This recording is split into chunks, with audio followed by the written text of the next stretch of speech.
Okay. அனைவருக்கும் வணக்கம். வணக்கம். வணக்கம் சார். வணக்கம் ஐயா. வணக்கம்.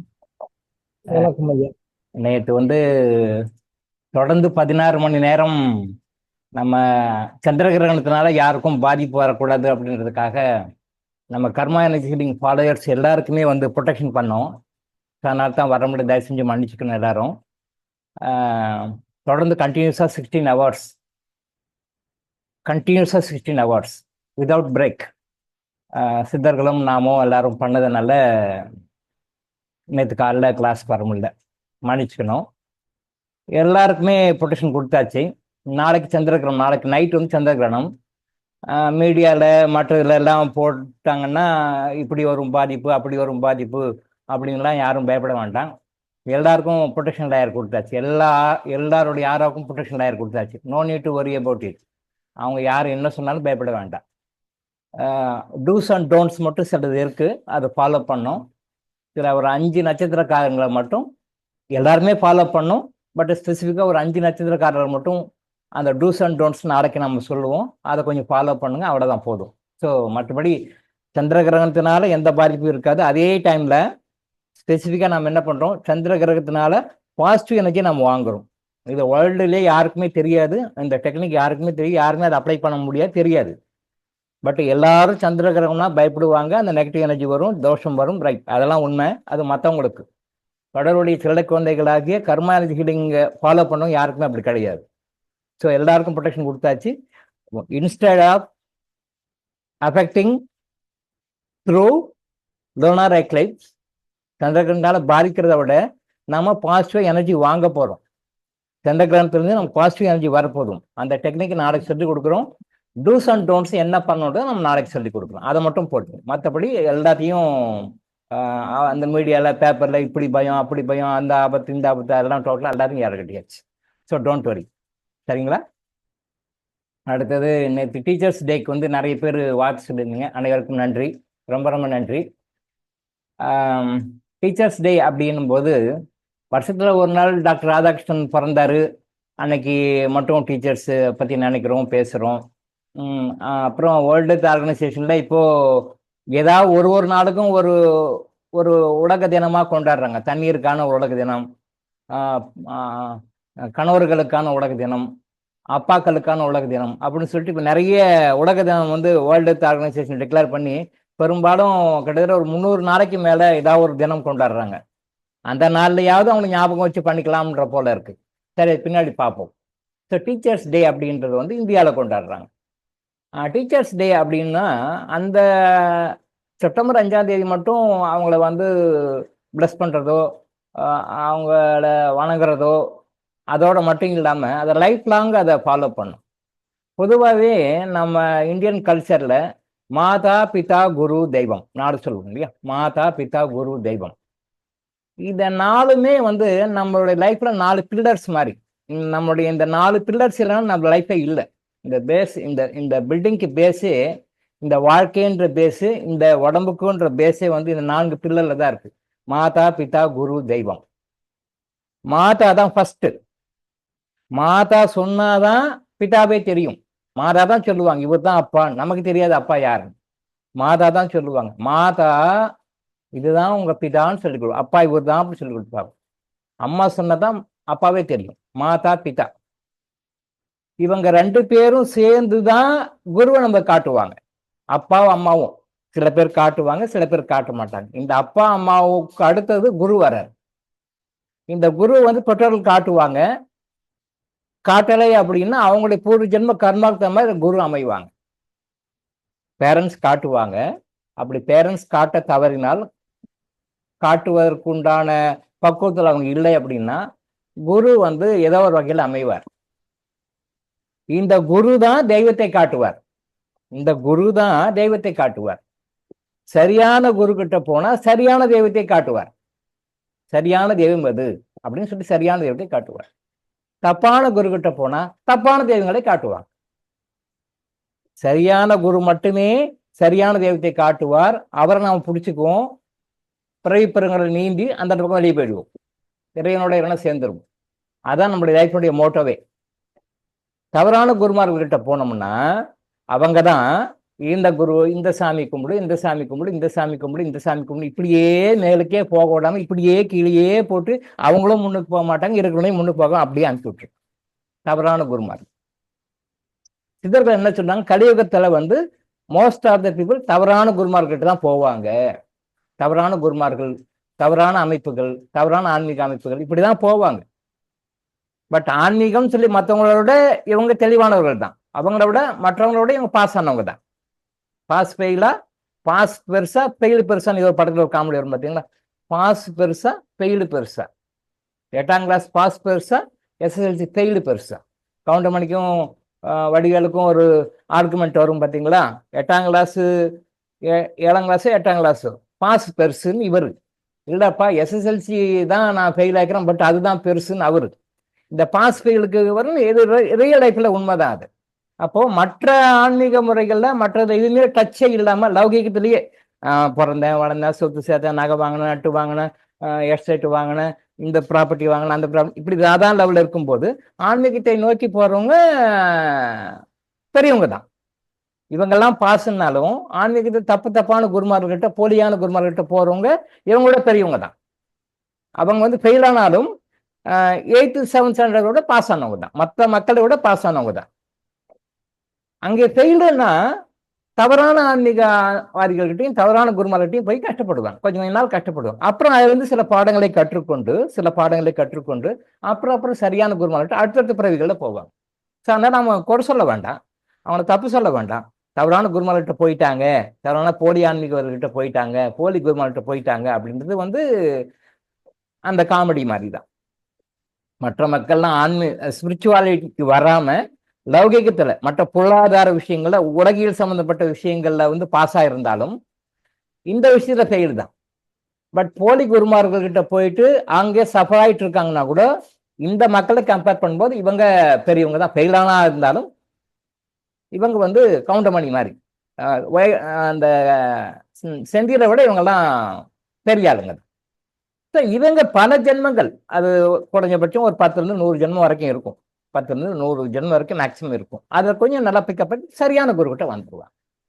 இப்ப நீங்களாம் இங்க வந்திருக்கீங்க, சரியான இடத்துக்கு வந்திருக்கீங்கன்னாலும் நீங்களும் சும்மா இல்லை, எல்லாம் ஏற்கனவே விழுந்து லோந்து போட்டு அடிபட்டு உதப்பட்டு தப்பான குருமார்கிட்டலாம் போய் அடிபட்டு உத வாங்கி பணம் நஷ்டமாகி செலவாகி அப்புறம் தான் இந்த ஜென்மத்தில் இந்த இறக்கு சரியான வந்திருக்கீங்க. நீங்களும் சும்மா இல்லை, எல்லாரும் அடிபட்டு வந்தவங்கள இன்க்ளூடிங் என்னையும் சேர்த்து ஒரு ஜென்மங்கள் தான் நாமளும் அப்படி அடிபட்டு வந்தோம். இன்னைக்கு பக்குவமா ஒரு இடத்துல வந்து சேர்ந்திருப்போம். இன்னைக்கு இருக்கிறதுல ஹையஸ்ட் வந்து கர்மா எனர்ஜி ஹீலிங் மட்டும்தான். இந்த கர்மா எனர்ஜி ஹீலிங் விட்டா இன்னைக்கு இருக்கிற சோர்ஸ்ல வேற எதுவுமே கிடையாது. இந்த கர்மா எனர்ஜி ஹீலிங்கை வந்து மக்கள்கிட்ட கொண்டு போய் சேர்த்தணும் அப்படின்னு சொல்றோம். நேற்று டீச்சர்ஸ் டேல ஆஸ்டன் ரிசார்ட்ஸ்ல நிறைய விஷயங்கள்லாம் சொன்னார். இப்படி பண்ணுவோம் சார், இப்படி செய்வோம் சார், இந்த மாதிரி பண்ணுவோம் அப்படின்னு நிறைய விஷயங்கள் எல்லாம் முன்னெடுத்து வச்சார். வரவேற்கு தகுந்த ஒரு விஷயம்தான். அவர் என்ன சொன்னார்னா, நம்ம இப்போ டீம்ல இருக்கிறவங்க எல்லாம் வந்து நிறைய பேர் வந்து ரொம்ப ஆர்வமா இருக்கிறாங்க சார், அவங்க எல்லாம் வந்து முன்ன நின்று அவங்கெல்லாம் வந்து கொண்டு போய் சேரட்டும் அப்படின்னு சொல்லி சொன்னாரு. நல்ல கருத்து தான். நான் ஏற்கனவே சொன்னேன், டாக்டர் இளங்கோ தான் எல்லா கொஸ்டினுக்கும் ஆன்சர் பண்ணணும், டாக்டர் இளங்கோ தான் எல்லா கொஸ்டினுக்கும் ஆன்சர் பண்ணணும் அப்படின்னு கிடையாது. எல்லாருமே குருமார்களாக மாறணும். மற்ற சிஸ்டம் மாதிரி இது கிடையாது. இந்த சிஸ்டம் என்டையர்லி டிஃப்ரெண்ட். எல்லாருமே குருமார்களாக மாறணும், எல்லாருமே தெய்வங்களாக மாறணும், யாரும் சீடர்கள் இருக்கக்கூடாது, எல்லாமே மாறணும், குருவை மிஞ்சி சீடர்களாக வரணும். டாக்டர் இளங்குவா தேவையில்லை, நானே அவரோட பெரிய ஆள் ஆகிட்டேன் அப்படின்ற அளவுக்கு வரணும். அதுதான் நானும் எதிர்பார்க்குறேன், எல்லாருமே எதிர்பார்க்குறாங்க. இறைவனும் சித்தர்களும் எதிர்பார்க்கறது அதான், நானும் எதிர்பார்க்கறது அதான். நம்ம கீழே எப்பயும் இருக்கணும் அப்படின்னு மற்றவங்க நினைக்கிற மாதிரி இல்லை, வரணும். அதுக்கு நம்ம மக்கள் வந்து தகுதியுடையவர்களாக இருக்கிறார்கள் அப்படின்றதும் நமக்கு தெரியுது, விஷயங்கள்ல தெரியுது. நம்ம பவர் நல்லா, நம்ம மக்கள் வந்து நல்ல ஒரு அவேர்னஸோட வராங்க. முதல்ல ஆரம்பத்தில் கொஞ்சம் எல்லாம் குழம்புனாலும் பயந்தாலும் இப்பெல்லாம் கொஞ்சம் தெளிவாக தான் இருக்கிறீங்க. சந்தோஷமா தான் இருக்கு. ஒரு அம்மா கேட்குறாங்க, கிளேர்வாயன்ஸ்னா என்ன, ஆகாஷ் அக்கன்னா என்ன? அதுக்கு இன்னொரு சகோதரர் உடனே பதில் போடுறாரு, சரியான பதில் போடுறாரு. அதை நான் சொல்ல வேண்டிய பதில் அவரே சொல்லிட்டார். Very good. சகோதரி லட்சுமி வந்து, சார் நீங்க மன்னிப்பு கேட்க வேண்டாம் சார், நீங்க ஏன் சார் மன்னிப்பு கேட்குறீங்க, எங்களுக்கு கஷ்டமா இருக்கு, நீங்க நல்லா தானே பண்றீங்க, நீங்க ஏன் மன்னிப்பு கேட்குறீங்கன்னு சொல்றாங்க. உடனே இன்னொருத்தர் பதில் போடுறாரு, இல்ல டாக்டர் மன்னிப்பு கேட்கறது கரெக்டு தான், அவர் வருவாருன்னு நம்ம எதிர்பார்த்துட்டு இருக்கோம், ஆனால் எதிர்பார்த்திருக்கும் போது நமக்கு ஒரு ஏமாற்றம் வருது. அந்த ஏமாற்றத்தினால அவருக்கு நெகட்டிவ் கர்மா போகும். அதனால அவர் மன்னிப்பு கேட்கிறாரு, விளக்கம் சொல்றாரு. ஃபேண்டாஸ்டிக். நல்லா புரிஞ்சிருக்கீங்கன்னு அர்த்தம். நல்லா புரிஞ்சுக்கிங்க அர்த்தம். அவர் ஏன் மன்னிப்பு கேட்கிறாரு? கரெக்டா புரிஞ்சிருக்கிறீங்க. ஏன் மன்னிப்பு கேட்கிறாரு? எல்லாரும் டாக்டர் வருவாங்கன்னு எதிர்பார்க்குறீங்க, அத்தனை பேரும் காலைல எழுந்து உட்காடுறீங்க, ஆனா நான் வரல. ஏதோ ஒரு காரணம், நல்ல விஷயம்தான், ஆனாலும் வரல. உங்களுக்கு ஒரு ஏமாற்றம். அந்த ஏமாற்றம் நெகட்டிவாக எனக்கு வரும். அந்த நெகட்டிவ் போகிறதுக்காக டாக்டர் இளங்கோ மன்னிப்பு கேட்கிறாரு அப்படின்னு சொல்லிட்டு விளக்கம் சொல்றாரு. சொன்ன உடனே லட்சுமி சகோதரி சொன்ன உடனே இவர் ஆன்சர் கொடுக்குறாங்க. நல்ல நல்ல பக்குவம், நல்லா டெவலப் ஆயிருக்கீங்கன்னு அர்த்தம். சந்தோஷமா இருக்கு கேட்க. இதான் உண்மை. இதான் இந்த பக்குவம் வரணும். இதுதான் சும்மா போய் அந்த கோயிலுக்கு போனேன், இந்த சர்ச்சுக்கு போனேன், அந்த மாஸ்க்கு போனேன், இங்க விளக்கு போட்டேன், உள்ளு தண்டம் போட்டேன், இதெல்லாம் சும்மா வேஸ்ட். குலதெய்வத்தை பத்தி அன்னைக்கு நாம் பேசுவோம். இன்னும் கொஞ்சம் சப்ஜெக்ட் இருக்கு, அதை பத்தி பேசுவோம். குலதெய்வத்தை பத்தியும் பேசுவோம். குலதெய்வம் தப்பு தப்பா கும்பிட்டு இருக்கோம் அப்படின்றது அந்த கருத்தை பத்தி நம்ம அன்னைக்கு பேசணும். இன்னைக்கு டைம் இருந்தா கொஞ்சம் அதை பத்தி பேசுவோம், இல்லைன்னா இன்னொரு நாளைக்கு பேசுவோம். சரியா? இப்போ அந்த கர்மா எனர்ஜி ஹீலிங் டீச்சர்ஸ் அப்படின்றவங்க சார் சொன்னாரு, கர்மா எனர்ஜி ஹீலிங் டீச்சர்ஸ்ன்னு சொல்லி கொஞ்சம் வாலண்டியர்ஸ் இருக்காங்க சார், அவங்கள நாம போடுவோம். அவங்க எல்லா கண்ட்ரிலையும், எல்லா இடங்களையும், எல்லா ஸ்டேட்லையும், எல்லா ஊர்லையும் அவங்க ஒரு பேட்சா அவங்க கிரியேட் பண்ணட்டும், அவங்க டெவலப் பண்ணட்டும், கேட்குற கேள்விகளுக்கு கூட அவங்களே ஆன்சர் பண்ணட்டும், முடிஞ்ச வரைக்கும். இப்போ ஏதாவது ரெண்டு உதாரணங்கள் அருமையான உதாரணங்கள், நல்லா தெளிவா இருக்காங்கன்னு அர்த்தம். அதனால டாக்டர் இளங்கோ தான் உங்களுக்கு சொல்லணுன்றது கிடையாது, ஆஸ்தம்பி சார் தான் உங்களுக்கு விளக்கம் சொல்லணும்னு கிடையாது. நீங்களே சொல்லுங்க, கருத்து பரிமாற்றம் பண்ணுங்க. ஏன்னா எல்லாமே குரு மிஞ்சிஸ்டர்களா வரணும். கரெக்டாக தான் சொல்றீங்க. எங்கேயாவது நீங்க தப்பு பண்ணீங்க, இல்லை எங்கேயாவது ஒரு தவறான ஒரு அண்டர்ஸ்டாண்டிங் கொடுக்குறீங்கன்னா அதை நம்ம கரெக்ட் பண்ணிக்கலாம். ஒன்றும் தப்பு இல்லை. நம்ம எல்லாருமே கத்துக்க தான் வந்திருக்கோம். எல்லாருமே கத்து வர்றவங்க தான். எல்லாமே கத்து வர்றவங்க தான். யாரும் பர்ஃபெக்டா நம்ம சொல்ல முடியாது. எல்லாம் அடிபட்டு கத்துக்கிறோம். இறைவனும் சித்தர்களும் அவருடைய பெருங்கருங்க நம்ம நிறைய விஷயம் கத்துக்கிறோம். ஆனா நீங்க யாராவது ஒரு கேள்வி கேட்குறாங்க, ஆன்சர் பண்ணுங்க, தெரிஞ்ச வரைக்கும் ஆன்சர் பண்ணுங்க. அதுல ஏதாவது கரெக்ஷன் பண்ணணும், இல்லை ஒரு பார்ஷியலா தப்பு இருக்கு, இதை கரெக்ட் பண்ணணும் அப்படின்னா அதை நாம ஃபாலோ பண்ணி அதுக்கு கரெக்டாக கைட் பண்ணுவோம். அப்போ சொல்ல என்ன ஆகும்? டாக்டர் இளங்கோ தான் உங்களுக்கு ஆன்சர் பண்ணணும் இல்லை, ஆஸ்தம்பி சார் தான் பண்ணணும் இல்லை, நீங்களே வருவீங்க. அதை நாம ஒரு முன்னெடுப்பா செய்வோம், தப்பு இல்லை. ஸோ என்ன கர்மா எனர்ஜி ஹீலிங்கில் ஒரு கண்டிஷன் அப்படின்னா, டீச்சராக வரணும் அப்படின்னா யார் வேணாலும் டீச்சராக வரலாம், ஒன்றும் பெரிய இதெல்லாம் கிடையாது. 3 கண்டிஷன் மட்டும்தான், 3 கண்டிஷன் மட்டும். அதை மட்டும் நீங்கள் ஃபுல்ஃபில் பண்ணுறதா யார் வேணாலும் டீச்சராக இருக்கலாம், ஒன்றும் தப்பு கிடையாது. கர்மா எனர்ஜி ஹீலிங் டீச்சர்ஸ் சொல்லி போட்டு அவங்களுக்கு ஸ்பெஷலாக ட்ரைனிங் கொடுத்து இன்னும் கொஞ்சம் அவங்கள கைட் பண்ணுவோம் சார், அவங்க மற்றவங்களை கைட் பண்ணட்டும்னு சொல்லி சொன்னார். நல்ல யோசனை தான். 3 என்னன்னா, குறைஞ்சபட்சம் அவங்க 2 கிறிஸ்டலாவது யூஸ் பண்ற மாதிரி இருக்கணும். ஏன்னா கிறிஸ்டலுடைய பாதுகாப்புல இருக்கணும். அவங்க 24 hours 365 days அவங்க கிறிஸ்டலுடைய ப்ரொடெக்ஷன்ல இருக்கணும். Under the protection of crystal 2 crystal minimum use பண்ற மாதிரி இருக்கணும். 1. 2வது, அந்த இறைக்கட்டளைகள்ல 17வது இறைக்கட்டளையாக இருக்கின்ற சேவை மனப்பான்மை இருக்கணும் அவங்களுக்கு. சேவை மனப்பான்மை மீன்ஸ், இந்த நம்ம டீச்சரா போனா, டீச்சரா இருந்தோம்னா நமக்கு பேர் கிடைக்கும், புகழ் கிடைக்கும், பணம் கிடைக்கும், நம்ம இந்த விஷயங்களை சாதிச்சுக்கலாம் அப்படின்னு ஒரு எதிர்பார்ப்பு இல்லாம சர்வீஸ் மைண்டோட இருக்கணும். அது முக்கியம். இறைக்கட்டளையில 14வது அம்சம் அப்படிதானே, நான், என் மனைவி, என் மக்கள், என் உறவினர்கள், என் உடன் பிறந்தோர் அப்படின்லாம் இல்லாம இந்த சமுதாயத்துக்காக, நம்மளுக்கு இதையெல்லாம் தாண்டி நம்ம சமுதாயத்துக்காக நாம் என்ன பண்ணணும் அப்படின்றது 17வது இறைக்கட்டளை. இந்த 18 இறைக்கட்டளை உங்களுடைய பாஸ்ட் லைஃப் கர்மாஸ் நியூட்ரலைஸ் பண்ணி உங்களை பாசிட்டிவா கொண்டு போறது. நீங்க இமயமலையிலிருந்து கன்னியாகுமரி வரைக்கும் எந்த கோயிலுக்கு போனாலும், எந்த பூஜை வழிபாடு என்ன முறை பண்ணாலும், நீங்க ஸ்டார் ஆஃப் பெத்லஹேம், ஸ்டாருக்கு எங்கே கிறிஸ்டியன்ஸ் போவாங்க, பெத்லஹேம் போவாங்க, ஸ்டார் ஆஃப் பெத்லஹேம்னு சொல்லுவாங்க. அங்கே போனாலும், மெக்கா மதியனா போனாலும், எங்கேயும் போய் கிடைக்காத ஒரு நிம்மதி, அமைதி, சந்தோஷம் உங்க வாழ்க்கையில கிடைக்கும். கண்டிப்பா கிடைக்கும். இந்த 18 விஷயத்தை ஃபாலோ பண்ணி பாருங்க. Day to day life follow பண்ணி பாருங்க.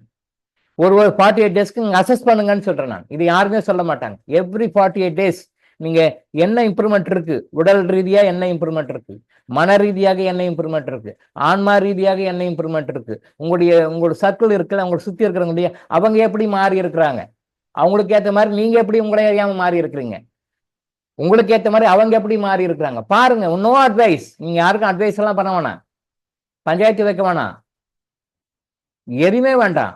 ஆட்டோமேட்டிக்கா நடக்கும்.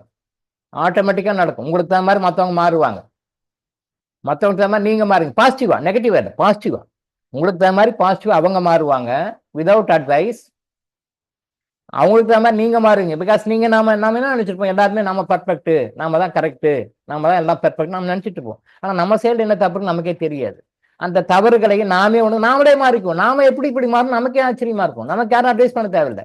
இந்த காலத்து அட்வைஸ் சொன்னா யாருக்கும் பிடிக்காது இல்லையா? யாருக்கும் பிடிக்காது. அது பொதுவாகவே அட்வைஸ் சொன்னா பிடிக்காது. அதுவும் இந்த காலத்துல இப்ப இருக்கிற கலியுகத்துல அட்வைஸ் சொன்னா பிடிக்கும். யார் சொன்னாலும் பிடிக்காது. ஆனா அட்வைஸ் சொன்னா கூட கேட்காதவங்க தனக்கு தானே மாறிக்கொள்வார். இந்த மாற்றங்களை எல்லாம் நீங்க அனுபவிக்கலாம், உணரலாம் நீங்க வாழ்க்கை. ஸோ முடிஞ்ச வரைக்கும் அந்த 18 இறைக்கட்டளையும் மேக்ஸிமம் எவ்வளவு ஃபாலோ பண்ணுமோ அதை பண்ணுங்க. 100% எல்லாரும் ஃபாலோ பண்ண முடியும்னு சொல்ல முடியாது. நான் ஃபாலோ பண்றேன், உங்களால எந்த அளவுக்கு முடியும்னு தெரியாது. ஆனா ஃபாலோ பண்ண முடியாதெல்லாம் கிடையாது. ஸோ உங்களால முடிஞ்ச வரைக்கும் எவ்வளவு போல அந்த இறைக்கட்டளை ஃபாலோ பண்ண முடியும் அவ்வளோ ஃபாலோ பண்ணுங்க. இந்த 3 கண்டிஷன் வேற ஒண்ணுமே பெரிய தலைகள்ல நிக்கணும், ஒரு நாளைக்கு 4 மணி நேரம் தான் தூங்கணும், சாப்பிடவே கூடாது, அப்படிலாம் டேர்ம்ஸ் அண்ட் கண்டிஷன்லாம் ஒண்ணுமே கிடையாது. திரும்பவும் சொல்றேன், 3 தான். கண்டிப்பா கிறிஸ்டலுடைய பாதுகாப்புல இருக்கும். ஒரு 2 கிறிஸ்டல் மாறி மாறி 24 hours நீங்க அந்த கிறிஸ்டலுடைய ஒன்று கிளன்சிங்ல இருக்கணும், ஒன்று யூசேஜில் இருக்கணும். அந்த கிளன்சிங்ல இருக்கணும். 2வது அந்த 17வது இறைக்கட்டளை கண்டிப்பா ஃபாலோ பண்ணும். அதுல என்ன இறைக்கட்டளை? சுயநலம் இன்றி, எந்த எதிர்பார்ப்புகள் இன்றி, இந்த மக்களுக்காக இறைவன் சார்பாக நாம் என்ன செய்யணும், ஏதாவது செய்யணும், ஏதாவது ஒன்று பண்ணணும், நல்லது பண்ணணும். என்ன பண்ணணும், உங்களால என்ன முடியுமோ அதை செய்யணும். இந்த கர்மா சீடிங்க பத்தி மக்கள்கிட்ட கொண்டு போறதுக்கு சொல்றதுக்கு என்ன பண்ணணும், இதுதான். 3வது மேக்சிமம் அந்த 18 விதிகளை உங்களால எவ்வளவு பண்ண முடியுமோ அடுத்த நீங்க ஃபாலோ பண்ணணும். ஏன்னா நீங்க ஃபாலோ பண்ணதான் அடுத்தவங்களுக்கு சொல்ல முடியும். அடுத்தவங்களுக்கு நம்ம சொல்றதுக்கு நமக்கு ஒரு தகுதி வேணும் இல்லையா? நம்ம இப்ப நான் 18 இறைக்கட்டளைகளையும் 100% நான் ஃபாலோ பண்றேன். 99, 95 இல்ல 99.9 100% ஃபாலோ பண்றாங்க. நான் 100% ஃபாலோ பண்ணாதான் உங்களுக்கு சொல்றேன். உங்களுக்கு எந்த விஷயம் நான் சொன்னாலும் அதை நான் லைஃப்ல ஃபாலோ பண்ண விஷயம் சொல்ல மாட்டேன். என்ன ஃபாலோ பண்ண அதை நான் சொல்றேன், என்ன ஃபாலோ பண்ண சொல்ல மாட்டேன். அப்போ எனக்கு சொல்றதுக்கு ஒரு தகுதி வேணும். ஆனா இன்னைக்கு பெரும்பாலும் அப்படி இல்லை. செய்யறது ஒண்ணு, சொல்றது ஒண்ணு. அட்வைஸு உனக்கு தான், எனக்கு இல்லை. அட்வைஸு உனக்கு தான், எனக்கு இல்லை. எல்லாமே உனக்கு தான், எனக்கு கிடையாது, நான் ஸ்பெஷல் அப்படி இருப்போம். அப்படி இல்லை. நாம என்ன, நீங்க கர்மா ஹீலிங்க மேக்ஸிமம் எவ்வளவு ஃபாலோ பண்ணீங்களோ அவ்வளோ ஃபாலோ பண்ணாதான் நீங்க அடுத்தவங்களுக்கு சொல்ல முடியும். இந்த 3 விஷயங்களுக்கு நீங்க எழுதிட்டீங்கன்னா யார் வேணாலும் பண்ணலாம். நல்ல விஷயத்த கொண்டு போய் சேருங்க. இது உங்களுக்கு எல்லாத்தையும் கொடுக்கும். உங்களுக்கு என்ன வேணுமோ எல்லாத்தையும் கொடுக்கும். எந்தெந்த டைம்ல எப்பப்போ எப்படி எப்படி வேணுமோ எல்லாமே கதவை தட்டாமல் கொடுக்கப்படும். கேளுங்கள் கொடுக்கப்படும், தட்டுங்கள் திறக்கப்படும். அது சாதாரண மக்களுக்கு. நான் அடிக்கடி சொல்லுவேன், வகுப்புகள்ல சொல்லிருக்கேன், நிறைய வீடியோஸும் சொல்லியிருக்கேன். கேளுங்கள் கொடுக்கப்படும், தட்டுங்கள் திறக்கப்படும், பைபிள் இயேசுநாதருடைய வாக்கு. பட் அது சாதாரண மக்களுக்கு. கேட்காமலேயே கொடுக்கப்படும், தட்டாமலேயே திறக்கப்படும். திரும்ப மைண்ட்ல வச்சுக்கோங்க, கேட்காமலேயே கொடுக்கப்படும், தட்டாமலேயே திறக்கப்படும். எப்பப்ப எது வேணுமோ கரெக்டா கொடுக்கப்படும். இது அடிஷனலா ஒரு சென்டென்ஸ். யாருக்கு? இதையெல்லாம் கரெக்டா கர்மா ஹீலிங் கரெக்டா ஃபாலோ பண்ணுங்க. பண்ணி பாருங்க, உங்களுக்கு தெரியும். பண்ணி பாருங்க, உங்களுக்கு தெரியும். நிறைய விஷயங்கள் நீங்க இன்னும் அடுத்தடுத்து நீங்க தொடர்ந்து ஃபாலோ பண்ணும்போது இப்படியெல்லாம் கூட இருக்கா சார், இப்படியெல்லாம் ஒரு விஷயமா அப்படின்னு நீங்க ஆச்சரியப்படுற மாதிரி விஷயங்கள் நிறைய இருக்கு. இது வரைக்கும் எந்த ஆன்மீகவாதிகளும் குருமார்களும் சொல்லாத விஷயங்களாம் சொல்லுவோம். இவ்வளவு விஷயம் இருக்கா, இது தெரியவே இல்லையே, இது என்ன இப்படி ஒரு மேட்டர் இருக்கா அப்படின்னு நீங்களே ஆச்சரியப்படுவீங்க. நம்பவே முடியாது உங்களால. ஆனா செஞ்சு அப்ளை பண்ணி பாருங்க, அவ்வளவு பெனிஃபிட்ஸ் கிடைக்கும். இதை ஃபாலோ பண்ணும், அவ்வளவுதான். இந்த 18 விஷயங்களை ஃபாலோ பண்ண என்ன கஷ்டம் இருக்கு உங்களுக்கு? எல்லாம் ரைட் சார், சேரிட்டி மத்தி மட்டும் பேசாதீங்கன்னு சொல்ல வேண்டாம். நிறைய பேர் அதான் சொல்லுவாங்க, சார் எல்லாம் ஓகே, தர்மம் மட்டும் அது மட்டும் விட்டுட்டு மற்ற எல்லாம் பண்ணலாம்.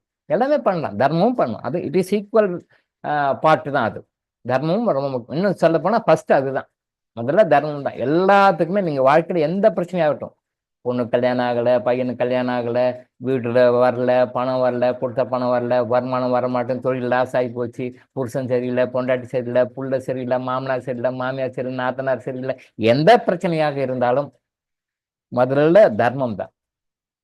ஏன்னா தர்மம் தான் எல்லா நாடுகளையும் செலவாடக்கூடிய ஒரு கரன்சி. ஒரு கரன்சி ஒரு நோட்டில் செல்லுபடி ஆகும். பட் US$ எல்லா கண்ட்ரிலையும் அக்செப்ட் பண்ணிக்குவாங்க இல்லையா? எல்லா நாட்டினுடைய கரன்சியும் எல்லாருமே அக்செப்ட் பண்ணிக்க மாட்டாங்க. சில கண்ட்ரியில் அக்செப்ட் பண்ணிக்குவாங்க, சில கண்ட்ரியில் அக்செப்ட் பண்ணிக்க மாட்டாங்க.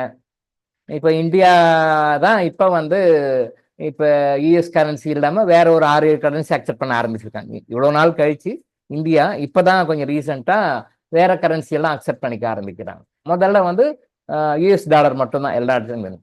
இப்போ வந்து வேற வேற கரன்சியும் கிட்டத்தட்ட ஒரு 4, 5, 6 கரன்சி தான் அக்செப்ட் பண்ணி எல்லா கரன்சியும் அக்செப்ட் பண்ணிக்கிறேன். உலகத்துல இருக்கிற நாடுகளுக்கும் ஒரு ஒரு நாட்டுக்கும் ஒரு கரன்சி இருக்கு. பட் எல்லாமே அக்செப்ட் பண்ணிக்கிறேன். செலக்டடா ஒரு 5, 6 கரன்சி மட்டும் இந்தியா அக்செப்ட் பண்ணிக்குது. அதோட நம்பர் 1 வந்து US டாலர். அங்க எங்க போனாலும் அக்செப்ட் பண்ணிக்க, எந்த நாடா இருந்தாலும் அக்செப்ட் பண்ணிக்கலாம். அதே மாதிரி நம்ம செய்கின்ற பரிகாரங்கள், நாம செய்கின்ற அந்த பரிகாரத்துக்கு உண்டான விஷயங்கள் எல்லாமே எல்லாத்துக்கும் சூட்டபிள் ஆகும்னு சொல்ல முடியாது.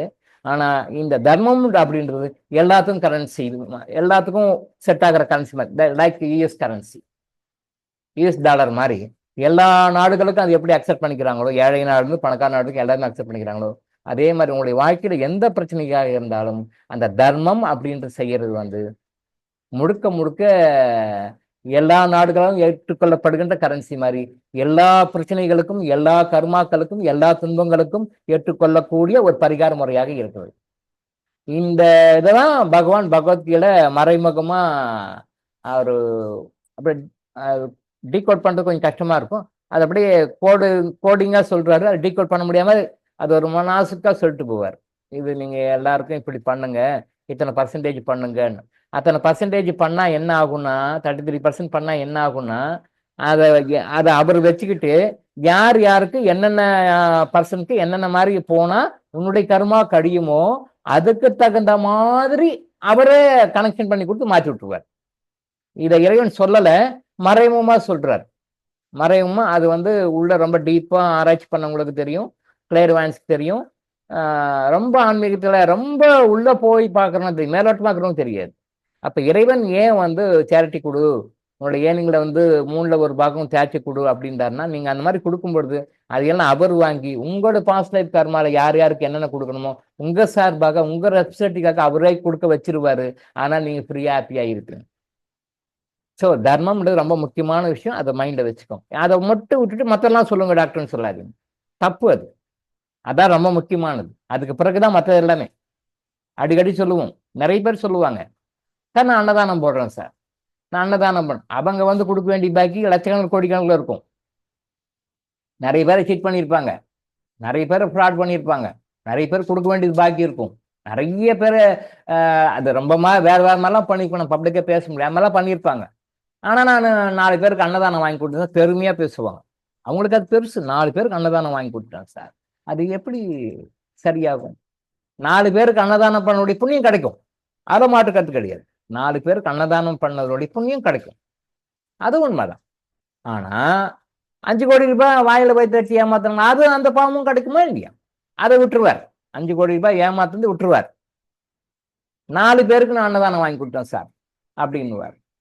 4 தியானமும் பண்றதுக்கு உண்டான அன்னதானத்துக்கு உண்டான புண்ணியம் கிடைக்கும், 5 கோடி ரூபாய் ஏமாத்துக்கு உண்டான அந்த பாவமும் கிடைக்கும்.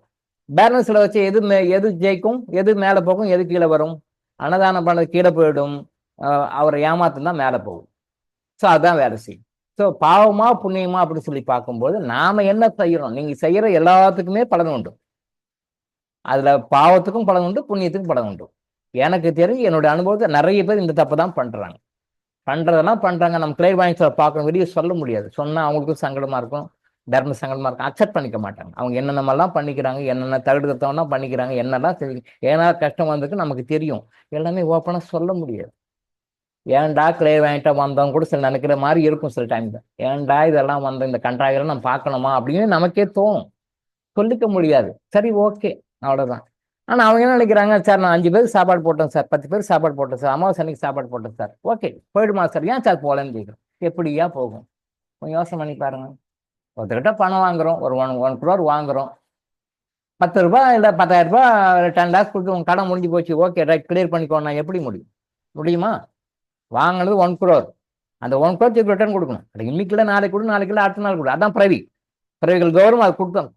அப் டு டேட் சிங்கிள் பைசா பாக்கி இருக்க வரைக்கும் நம்ம பிரைவேட் நிலையெல்லாம் போக முடியாது, பிரைவேட் நிலையெல்லாம் போக முடியாது. நான் ஏற்கனவே சொல்லிக்கிறேன் இல்லையா, கடன்கள் நிறைய இருக்கு. அதுல ஒரு கடன் தான் இந்த பணக்கடன்.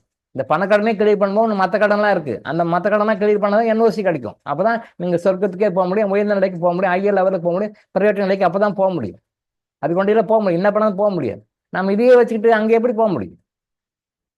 ஸோ அப்போ பணம் கொடுக்கணும், ஆனா கொடுக்க வேண்டிய பணத்தை கொடுக்கறது இல்லை. 1 crore-னா நான் 10 lakhs கொடுத்துட்டோம், ஓகே முடிச்சுக்கோ அப்படின்னா நீங்க வாங்கிக்கிறீங்களா? உங்களுக்கு ஒருத்தர் கொடுக்கணும், 1 crore கொடுக்கணும், 10 லட்ச ரூபா ரிட்டர்ன் கொடுக்குறாரு. கொடுத்துட்டு சரி சார் ஓகே கணக்கு கிளியர் பண்ணிக்கோங்க, முடிச்சுக்கோங்கண்ணா. நீங்கள் முடிச்சுக்கிறீங்களா? இதே தான் இறைவனுடைய கணக்கும். நாம் என்ன பண்ணணுமோ அதுக்குள்ள ரெமடி கம்ப்ளீட்டாக பண்ணணும். நாம் அதை பண்ணாமல் பாதியில் விட்டுட்டு நான் இவ்வளோ பண்ணிட்டா முடிச்சுக்கோன்னா எப்படி முடிக்கும்? அது டியூ அடுத்தடுத்த பிறகு வந்துக்கிட்டே தான் இருக்கும். சரியா? அதனால் அது அது புரிஞ்சுக்கோங்க. ஸோ கர்மா எனர்ஜி ஹீலிங் டீச்சர்ஸாக வர்றவங்களுக்கு நல்வாழ்த்துக்கள். இனிமேலுக்கு யார் வருவீங்கன்னு தெரியல. சார் ஏதோ நிறைய ப்ரோக்ராம்ஸ் எல்லாம் வச்சுருக்காரு, அது பேசியிருக்கீங்க அப்படின்னாரு. ரொம்ப தலையிட விரும்பல. ஓகே, பார்த்துக்கோங்க. நல்லது பண்ணால் நல்லது நடக்கும், அவ்வளோதான்.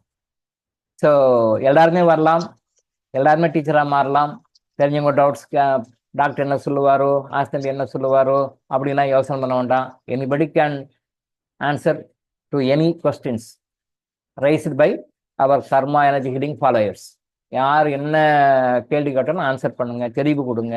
நீங்கள் எதாவது தப்பு பண்ணுறீங்க, நீங்கள் எதாவது மிஸ் பண்ணுறீங்க அப்படின்னா அதை நான் ஃபாலோ பண்ணி கைட் பண்ணுறேன். கற்றுக்கிறது தான் வாழ்க்கை. தினமும் கற்றுக்குறோம். நம்ம இன்னைக்கு இறக்குறோம்னா இன்னைக்கும் நம்ம பாடம் கற்றுக்குறோம். இறைவனுடைய பார்வையில் நம்ம டெய்லி பாடம் கற்றுக்கிறோம். சாஸ்திரத்தில் ஒரு இது நான் ஏற்கனவே கூட சொல்லியிருக்கேன். சரஸ்வதி இன்னைக்கும் படித்து கொண்டிருக்கிறார். கல்விக்கு அதிபதியான சரஸ்வதி தேவி இன்னமும் படித்து கொண்டிருக்கிறார்னு வேதத்துல இருக்கு. அதுல என்ன விஷயம் சொல்ல வராங்க?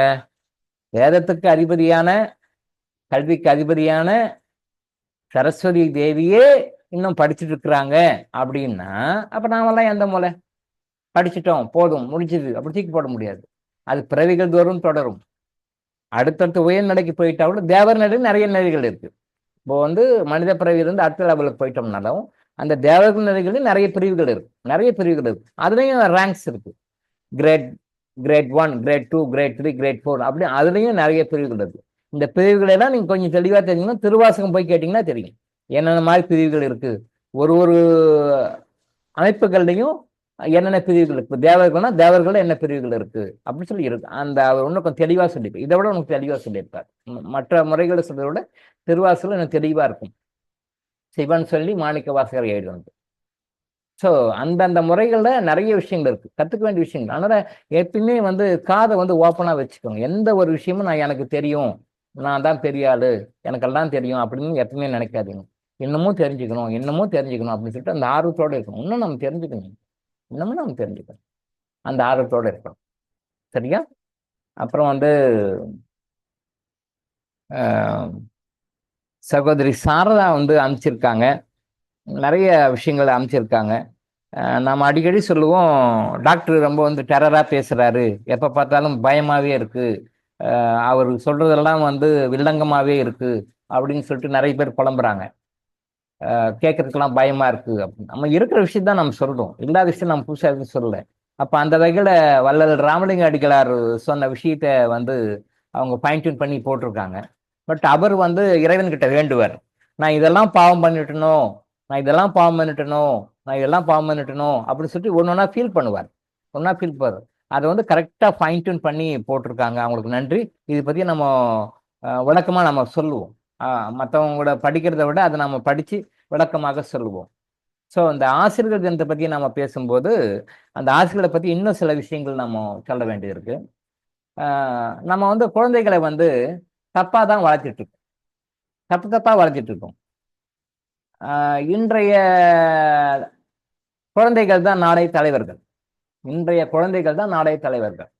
இது ஒரு படத்துல கூட, சினிமா பாட்டு கூட வரும், சிவாஜி கணேசன், தங்கங்களே நாளை தலைவர்களே அப்படின்னு ஒரு பாட்டு வரும். என்ன படம்னு எனக்கு தெரியல. தங்கங்களே நாளை தலைவர்களே, நம் தேசம் காப்போர் நீங்கள், நம் தாத்தா காந்தியும் மாமா நேருவும் தேடிய செல்வங்கள் பாட்டு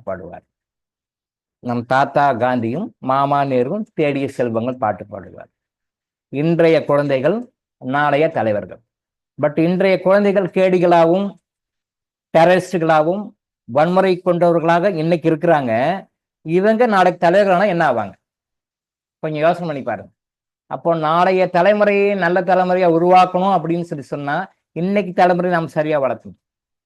இன்னைக்கு வளர்க்குற சரியான வழிமுறை மாதா கிட்டையும் இருக்கு, பிதா கிட்டையும் இருக்கு, குரு கிட்டையும் இருக்கு. இவங்க 3 பேரும் கரெக்டா இருந்தா தான் தெய்வத்துக்கிட்ட போக முடியும்.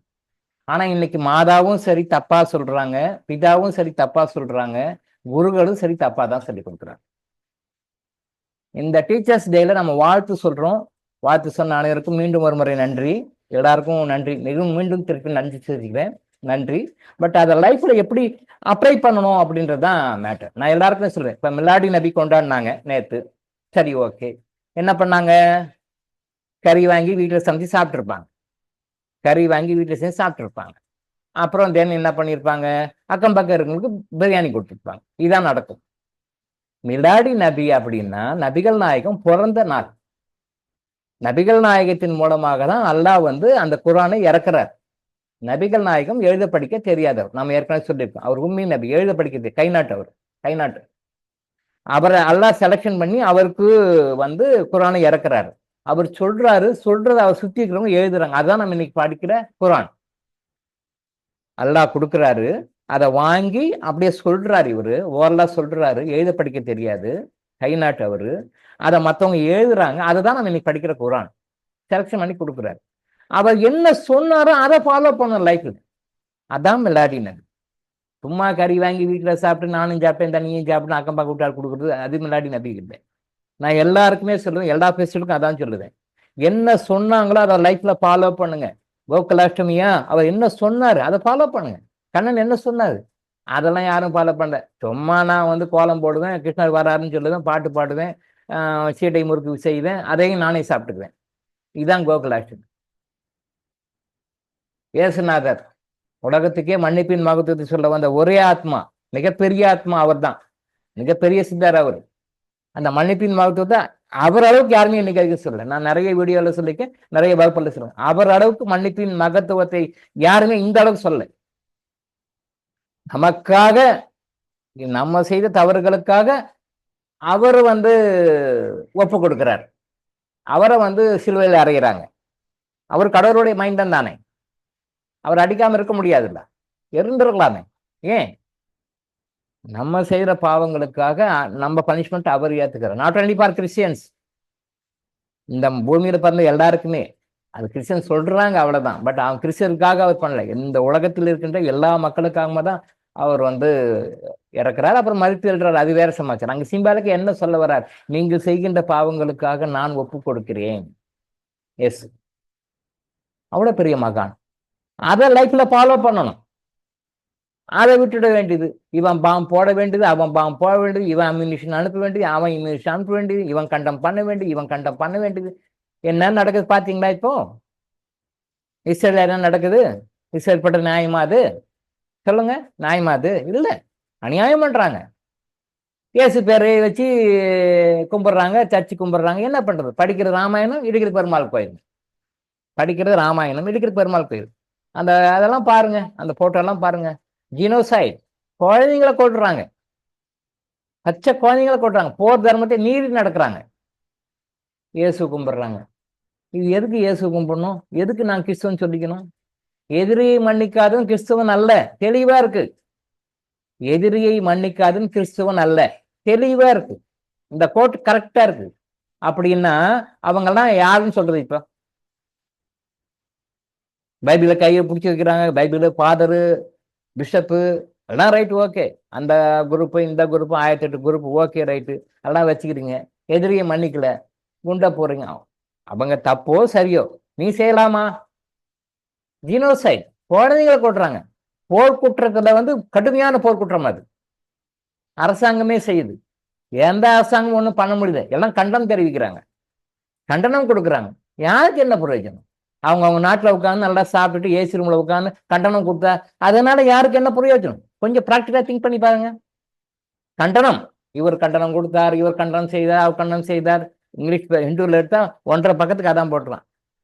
இந்த பிரசிடன்ட் கண்டம் பண்ணார், அந்த பெண்ணும் கண்டம் பண்ணார். தமிழ் பேப்பர் எடுத்தா இவர் கண்டனம் தெரிவித்தார். கண்டனம் தெரிவிச்சு என்ன ஆக போகுது? அங்க அடிப்படுகின்ற அந்த ஆண்களுக்கும் பெண்களுக்கும் குழந்தைகளுக்கும் இங்க என்ன நடக்க போகுது? என்ன நடக்க போகுது? ஒண்ணுமே இல்லை. இவன் பாட்டுக்கு அடிக்கலாம், அடிச்சுதாங்கிறான். அவன் அடி வாங்குறான், வாங்கிட்டு தான் இருக்கான். இவனு அடிக்கிறான், அவனு அடிக்கிறான், இவன் மேல அவனு அடிக்கிறான், அவன் இவனு அடிக்கிறான். அவன் அல்லா பேரை சொல்லி அடிக்கிறான், இவன் கிறிஸ்டியன் இயேசு பேரை சொல்லி அடிக்கிறான். யாரை சொல்லி அடிச்சு என்ன பிரயோஜனம்? பாதிக்கிறோம் தானே. ரிசெப்ட் பண்றது ரொம்ப அநியாயம் தான். அதுக்கு பனிஷ்மெண்ட் உண்டு. நாடுகளுக்கும் கர்மா உண்டு, நான் சொல்லியிருக்கேன். மன்னிப்பறிக்கையில வருது, அதுவும் வருது. நாடுகளுக்கும் கர்மா உண்டு, மாநிலங்களுக்கும் கர்மா உண்டு, ஊர்களுக்கும் கர்மா உண்டு, தெருக்களுக்கும் கர்மா உண்டு.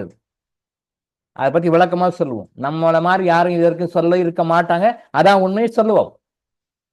தெருக்களுக்கு கர்மா இருக்கு, ஊர்களுக்கு கர்மா இருக்கு, நகரங்களுக்கு கர்மா இருக்கு, மாநிலங்களுக்கு கர்மா இருக்கு, நாடுகளுக்கும் கர்மா இருக்கிறது.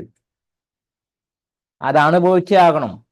தப்பு செஞ்சா யாரா இருந்தாலும் அனுபவிச்சாகணும். நானா இருந்தாலும் சரி, நீங்களா இருந்தாலும், இந்தியாவா இருந்தாலும் சரி, பாகிஸ்தான் இருந்தாலும் சரி, இஸ்ரேலா இருந்தாலும் சரி, எகிப்தா இருந்தாலும் சரி, யாரா இருந்தாலும் அனுபவிச்சே ஆகணும். அதுலேருந்து எஸ்கேப் ஆக முடியாது.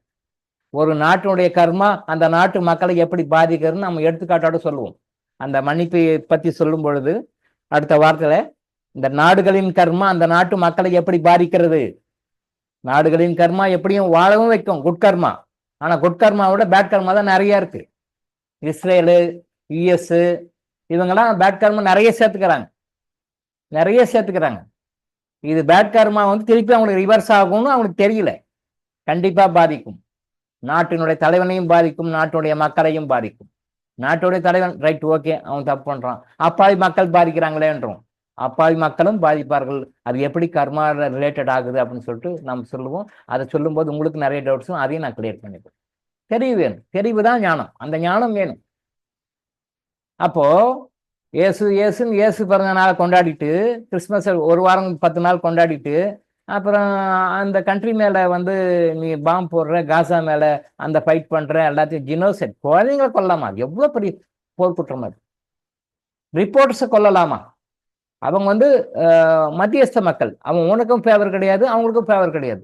ரிப்போர்ட்ஸை டார்கெட் பண்ணி அடிக்கிறாங்க, தப்பு தானே? அப்புறம் நீ இயேசு கும்பிட்டு என்ன பிரயோஜனம்? பக்கா ஃப்ராடு, பக்கா ஏமாத்தணும்.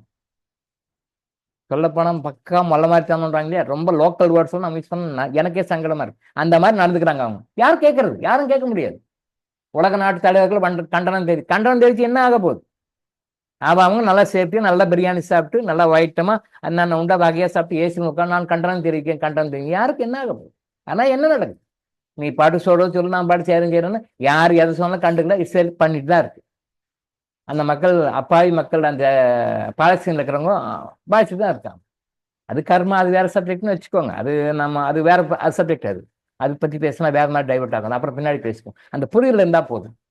அவன் ஜெயிறான்றதாக நாமளும் தப்பு செய்யக்கூடாது. அங்கே விட்டுரும், கட் பண்ணி முடிக்கணும். அதைத்தான் தெளிவா சொன்னாரு இயேசு. ஒரு கன்னத்தில் அறைந்தால் மறுகண்ணத்தை காட்டுன்னாரு. ஒரு கன்னத்தில் அறைந்தால் மறுகண்ணத்தை காட்டு. அது எவ்வளோ பெரிய அருமையான கர்மிக்கெல்லாம் தெரியுமா? அது யாருக்குமே தெரியாது. அது போக போக போக போக இறைவனும் சித்தர் பெருமக்களும் புரிய வைக்கும் போதுதான் இதுல இவ்வளவு விஷயம் இருக்கான்னு எனக்கே ரொம்ப ஆச்சரியமா இருந்தது. ரொம்ப இவ்வளவு விஷயம் இருக்கா? எது போய் மக்கள் புரிஞ்சுக்காம இருக்காங்களே. எஸ், புரியல. ஒரு கண்ணத்தில் இருந்தால் மறு கண்ணத்தை காட்டு. நம்ம மக்கள் ஒரு கணத்தை பேத்துருவாங்க இல்லையா? தப்பு. எப்போ ஒரு கணத்துல இருந்த மறு கணத்தை காட்டுறீங்களோ அதோட அந்த ஃபைல் க்ளோஸ், டிக் போட்டுறாங்க. அவ்வளவுதான், ஃபைல் க்ளோஸ், அவ்வளவுதான், முடிஞ்சு போச்சு. எப்ப நீங்க திருப்பி ரெஸ்பான்ஸ் கொடுங்க, திருப்பி ரினியூவல் ஆகுது. அது ரினியூவல் ஆகுது, திருப்பி திருப்பி திருப்பி திருப்பி ரினியூவல் ஆகிட்டே இருக்கு. அது பலவைகள் தோறும் தொடரும். நான் எனக்கு பிறவியே வேணாம், பிறவி அட்டங்களை வேணும்னு சொல்லிட்டு நான் பழி வாங்கிட்டு இருந்தா எப்படி பதவி தொடரும்? அது காட்டுதான் மாறும். இது நான் ஏற்கனவே ராமகிருஷ்ணரா ரமணருடைய எக்ஸாம்பிள் அது வேற. இது ரமணருடைய எக்ஸாம்பிள் கூட சொல்லியிருக்கேன், ஏற்கனவே கூட சொல்லியிருக்கேன் உங்களுக்கு. ரமணருடைய எக்ஸாம்பிள் சொல்லியிருக்கேன். ஒரு நாள் ரமணர் மலை மேலே இருக்காரு, அந்த ஆசிரமத்தில் இருக்கிறாரு. திருடர்கள் வராங்க, உள்ள வராங்க, போய் பார்க்குறாங்க உள்ள. அவரோட ஆசிரமத்தில் என்ன இருக்கும்? இன்னைக்கு இருக்கிற கார்பரேட் சாமியாருங்கன்னா உள்ள நிறைய இருக்கும். இன்னைக்கு இருக்கிற கார்பரேட் சாமியாருங்க ஆசிரமத்துக்கு உள்ள நுழைஞ்சா ஒரு 100 தலைமுறைக்கு 1000 தலைமுறைக்கு இருக்கிற மாதிரி சொத்து அள்ளிட்டு வரலாம். அவங்க என்னமோ தெரியாத நம்ம அங்கே போயிட்டாங்க. அப்போ அவர்கிட்ட போய் உள்ள போய் பார்க்க உள்ள என்ன இருக்கு? உள்ள ஒன்றும் கிடையாது. உள்ளெல்லாம் தேடி பார்த்து வெளியே வந்து ரொம்ப டென்ஷன் ஆயிடுறாங்க. எல்லாருக்கும் அடிக்கிறாங்க. அந்த திருடர்கள் வந்து அடிக்கிறாங்க எல்லாரையும். ஏன்னா இவ்வளவு தூரம் கஷ்டப்பட்டு மலை ஏறி வந்து உள்ள போய் பார்த்தா இன்னும் ஒரு வெங்காயமே இல்லை, ஒண்ணுமே காணும். இன்னும் வெறியில அடிக்கிறாங்க. அப்படியே ரமணரையும் அடிக்கிறாங்க. அவருக்கும் அடி கொடுது, அவரும் வாங்கிக்கிறார். சரி, ஓகே, ஒன்றும் ரெஸ்பான்ஸ் பண்ணல. அப்படியா, சரி, கம்முன்னு ஆயிட்டேன். நைட் அப்புறம் அந்த சீடர்கள் மற்றவங்கெல்லாம் வெளில சொல்லி அதை மறுநாள் காலையில் வெளியே போகுது. போலீஸ் வராங்க. போலீஸ் அவங்க கண்டுபிடிச்சிட்டாங்க, அது யார் இருந்து அடிச்சாங்களோ கண்டுபிடிச்சிட்டாங்க. அவர் கூட்டிட்டு வராங்க. கூப்பிட்டு வந்து கேட்குறாங்க, ஐயா இவன் தான் வந்து நேற்று மடத்துல வந்து அடிச்சிருக்காங்க, 2 பேர் தான் அடிச்சிருக்காங்க, இவங்க யாரு உங்களை அடிச்சாங்கன்னு காட்டுங்க, உங்களை அடிச்சாங்க யாருன்னு காட்டுங்க ஐயான்னு இன்ஸ்பெக்டர் கேட்கிறார், சப் இன்ஸ்பெக்டர் கேட்கிறார். நாமளாதான் என்ன பண்ணுவோம், இந்த பாருங்க இந்த படுபாவி தான் போட்டு தள்ளுங்கணும், நாமளும் 4 உதவாதிப்போம், போலீஸ்காரங்க இருக்கிறான்ட்டு நாமளும் 4 உதவாதிப்போம், 4 அடி அடி முத்துங்கடா அடிங்கடான்னு சொல்லுவோம். அவன் போலீஸ்காரன் சப்போர்ட் இருக்கான்ல அவனும் அடிங்கிறானு. அப்போ என்ன சொல்றாரு ரமண மகரிஷி, அதை இதான் நல்லா நோட் பண்ணிக்கேன், ஏற்கனவே சொல்லியிருக்கேன், திரும்பவும் நல்ல விஷயம் திருப்பி சொல்லலாம், தப்பு இல்லை. என்னடா டாக்டர் போர் அடிக்கிறாருன்னு நினைக்க வேண்டாம், நல்ல விஷயம் திருப்பி பதிச்சு வச்சுக்கலாம். சொல்றாரு, நான் போன ஜென்மத்தில் யார் அடிச்சனோ அவன் வந்து இப்ப என்ன அடிச்சிருக்கான். பாருங்க பாயிண்ட் எங்க வராரு பாருங்க. நான் போன ஜென்மத்துல யார் அடிச்சனோ அவன் வந்து இப்ப என்ன நேற்று அடிச்சுட்டு போனான். அவன் அடிச்சான், நான் அடிச்சேன், அவன் இப்ப அடிச்சான், சரியா போச்சு. இப்ப இதுல போய் நான் இவனை தான் அடிச்சான்னு சொல்றீங்க, என்ன ஐயா இருக்குன்னு சொல்லிக்கிறார் சப் இன்ஸ்பெக்டர். அவரு ஒரு மாதிரி ஆயிட்டார் சப் இன்ஸ்பெக்டர். இல்லையா உங்களை அடிச்சிருக்கான், நீங்க சொல்லுங்க, நாங்க பாத்துக்கிறோம், நீங்க எல்லாம் கவலைப்படாதீங்கன்னு. அதெல்லாம் ஒண்ணும் இல்லை, நான் யார அடிச்சனோ அவன் வந்து என்ன அடிச்சிருக்கான், அடிக்கடி சரியா போச்சு, விட்டுடுங்க அப்படின்னாராம். புரிஞ்சவர், விஷயத்தை புரிஞ்சவர். இவர் யாரையும் அடிச்சிருக்கிறாரு, அவன் இந்த ஜென்மத்துல ரமண மகரிஷியா இருக்காரு. போன ஜென்மத்துல இவருனா கேடியா இருந்தாருன்னு தெரியாது, ஏதோ ஒரு தப்பு பண்ணிக்கலாம், ஏதோ ஒரு ராங் பண்ணிக்கலாம், ஏதோ ஒரு பிரச்சனை அடிச்சிருக்கலாம். அவரு எப்படி இருந்தாரு, பட் இந்த ஜென்மத்துல மகானா இருக்கிறார், லட்சக்கணக்கான மக்களுக்கு வழிகாட்டக்கூடிய ஒரு குருவா இருக்காரு, ஆன்மீக குருவா இருக்காரு, புடம்போட்ட தங்கமா இருக்கிறார், வைரமா இருக்கிறாரு, ஒரு பெரிய ஆன்மீக வள்ளலா இருக்கிறார், ஜோதியா இருக்கிறாரு. இந்த ஜென்மத்துல இருந்தாலும் அந்த பூர்வ ஜென்ம கர்மா வரும். அவன் ஏதோ ஒரு வகையில வாரான், அடிக்கிறான், அதை உணர்ந்துக்கிறாரு, அக்செப்ட் பண்ணிக்கிறாரு. நான் போன ஜென்மத்துல அடிச்சேன், அவன் இப்போ அடிக்கிறான், நான் வாங்கிக்கிறேன், அதெல்லாம் நீங்க யாரும் ஆக்ஷன் தான் எடுக்கலாம். இங்க நல்லா பாருங்க, நாம என்ன பண்ணுவோம், இவன் தான் அடிச்சான் அப்படின்னு சொல்லுவோம். உடனே அவன் என்ன பண்ணுவான், எஸ்ஐ அவன் மேல கம்ப்ளைண்ட் கொடுத்து அவனை 4 சாத்துவான், அல்ல ஜெயில போடுவான். உடனே அவன் என்ன பண்ணுவான், ஓ இவர் போய் அடிச்சிட்டோமா, அதுக்காக பதில் பண்ணிட்டான் பார், நான் விட்டனா பாரு, ஒரு நெகட்டிவ் எனர்ஜி அனுப்பிச்சுக்கும். இது திருப்பியும் ரமண மகரிஷி ஆறாள் வந்து உட்காந்துக்கும். இப்ப இதுக்கு என்ன பண்ணும், திருப்பி அதுக்கு தகுந்த மாதிரி ஏதாவது பிரச்சனை வரும், கஷ்டம் வரும். அவர் இந்த ஜென்மத்தை கட் பண்ணா ஆச்சு, இல்லைன்னா திருப்பி அடுத்த ஜென்மம் தொடரும். இப்படிதான் நம்ம எல்லாரும் பண்றோம். நான் மன்னிக்க மாட்டேன்.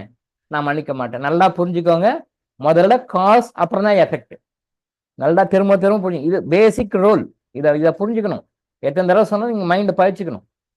பேசிக் ரூல் என்னன்னா காஸ் அண்ட் எஃபெக்ட். முதல்ல காரணம் நடந்துருது, அதுக்கு பிறகுதான் எஃபெக்ட்.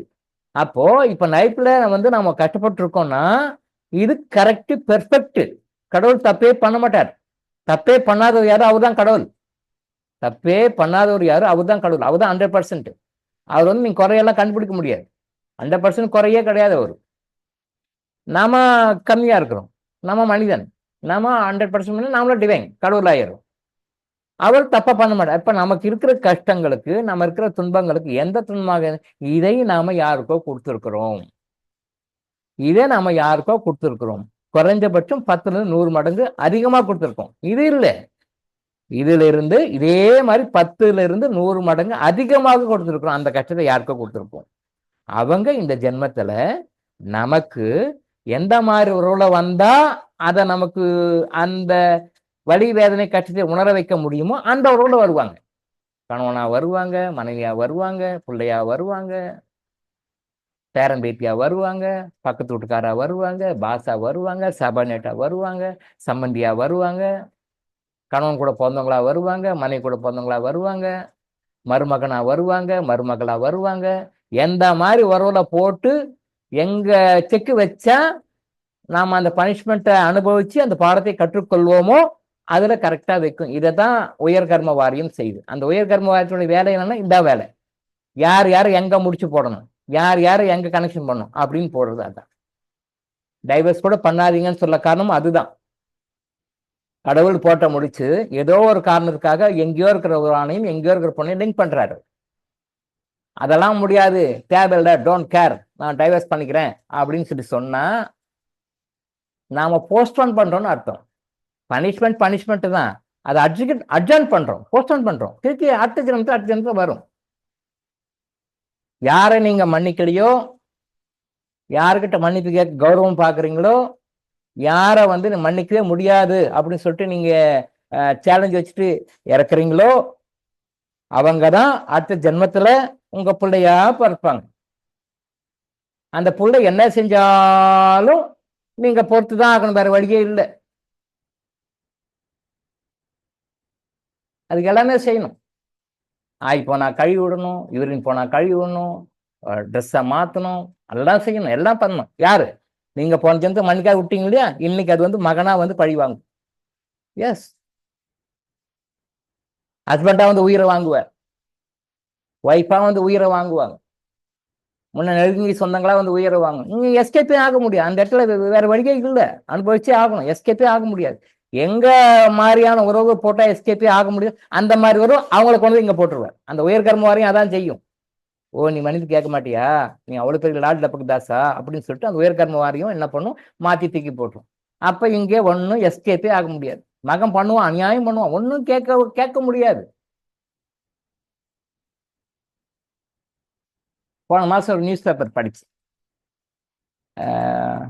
திருவண்ணாமலை மாவட்டம் ஆரணி வட்டம் படுவாடு ஸ்ரீ ரேணுகாம்பாள் கோயில்ல, அது அம்மனுடைய சக்தி பீடங்கள்ல அது ஒண்ணு. அம்மனுடைய சக்தி பீடம் இந்தியாவில் இருக்கிற 54 பீடங்கள் இருக்கு. அந்த பீடங்கள்ல படுவாடு ரேணுகாம்பாள் கோயிலும் ஒண்ணு, திருவண்ணாமலை மாவட்டம் ஆரணி வட்டம். அதுல ஒருத்தர் வந்து அவருடைய ப்ராப்பர்ட்டி டாக்குமெண்ட்ஸ், லேண்ட் டாக்குமெண்ட்ஸ் எல்லாம் உண்டியல்ல போட்டாராம். உண்டியல்ல போட்டா என்ன, உண்டியல் போடுகின்றது அந்த கோயில் கடவுளுக்கு உண்டானது, அவருக்கு உண்டானது இல்லையா. படுவாடு ரேணுகாம்பாளுக்கு உண்டான சொத்து அது. அந்த சொத்தை வந்து அந்த டாக்குமெண்ட்ஸ் எல்லாம் கொண்டு வந்து உண்டியல்ல போட்டிருக்காரு, படுவாடு ரேணுகாம்பாள் கோயிலில் போட்டிருக்காரு, பேப்பர்ல போட்டிருந்தேன். ஏன் போட்டா ரீசன் சொல்றாரு. நான் வந்து கடந்த 20 வருஷமோ 30 வருஷமாவோ என்னுடைய மனைவியும் என்னுடைய மகளும் என்னிடம் பேசுவதில்லை. என்னுடைய மனைவியும் என்னுடைய மகளும் என்னுடைய பேசுறதே கிடையாது, என்கிட்ட பேசவே மாட்டேன்றாங்க. எனக்கு மனசுக்கு ரொம்ப கஷ்டமா இருக்கு. இந்த சொத்துக்களை எல்லாம் நான் ஏன் அவங்களுக்கு கொடுக்கணும் அப்படின்னு சொல்லிட்டு நான் உண்டியல போட்டேன்றேன். நல்லா புரிஞ்சுக்கோங்க. அப்ப எந்த அளவுக்கு மனைவி மேல மகள் மேல நொந்து இருந்தா போட்டிருப்பேன். இதுல இன்னொரு விஷயம், இப்ப கணவன்கிட்ட வந்து மனைவி பேசல, மகள் பேசல அப்படின்னா கணவனோ இல்லை அப்பாவோ அந்த முறையில், மகள் வந்து அப்பான்ற முறையில், மனைவி வந்து கணவன்ற முறையில் சம்பாதிச்சு காசு கொடுக்க மாட்டேன்றாரு, செலவு பண்ணுறாரு, இல்லை அவர் சொத்து இல்லை, அன்னக்காவடி, அவர் கையில் காசு இல்லை, கஷ்டப்படுறாரு, கடன் வச்சுங்கிறாரு அப்படின்னு இருந்து பேசாமல் இருந்தாங்கன்னா பரவாயில்ல. இவர் அங்கே போட்ட டாக்குமெண்ட் கோடிக்கணக்கான ஒத்துல டாக்குமெண்ட், கோடிக்கணக்கான சொத்து இருக்கு, லேண்ட் இருக்கு, பில்டிங் இருக்கு, அந்த டாக்குமெண்ட்டை அந்த உண்டியில் போட்டிருக்காரு. அப்ப இவ்வளவு சொத்து இருக்கிறவரையே அவங்க மதிக்கலன்னா என்ன காரணமா இருக்கும்? இவ்வளவு சொத்து இருக்கிறவங்களையே அவங்க வந்து மதிக்காம பேசாம ஓரங்கட்டி இருக்கிறாங்க, நோகடிச்சு இருக்கிறாங்க அப்படின்னா அவர் எந்த அளவுக்கு மனசு நொந்து போயிருந்தா உங்க உறவே வேணாம், என் சொத்து கூட உங்களுக்கு கொடுக்க மாட்டேன் அப்படின்னு சொல்லிட்டு உண்டியில போடுவார்னா பார்த்துக்கோங்க என்ன மனநிலை. பாஸ்ட் லைஃப் கர்மா பார்த்தா தெரியும்.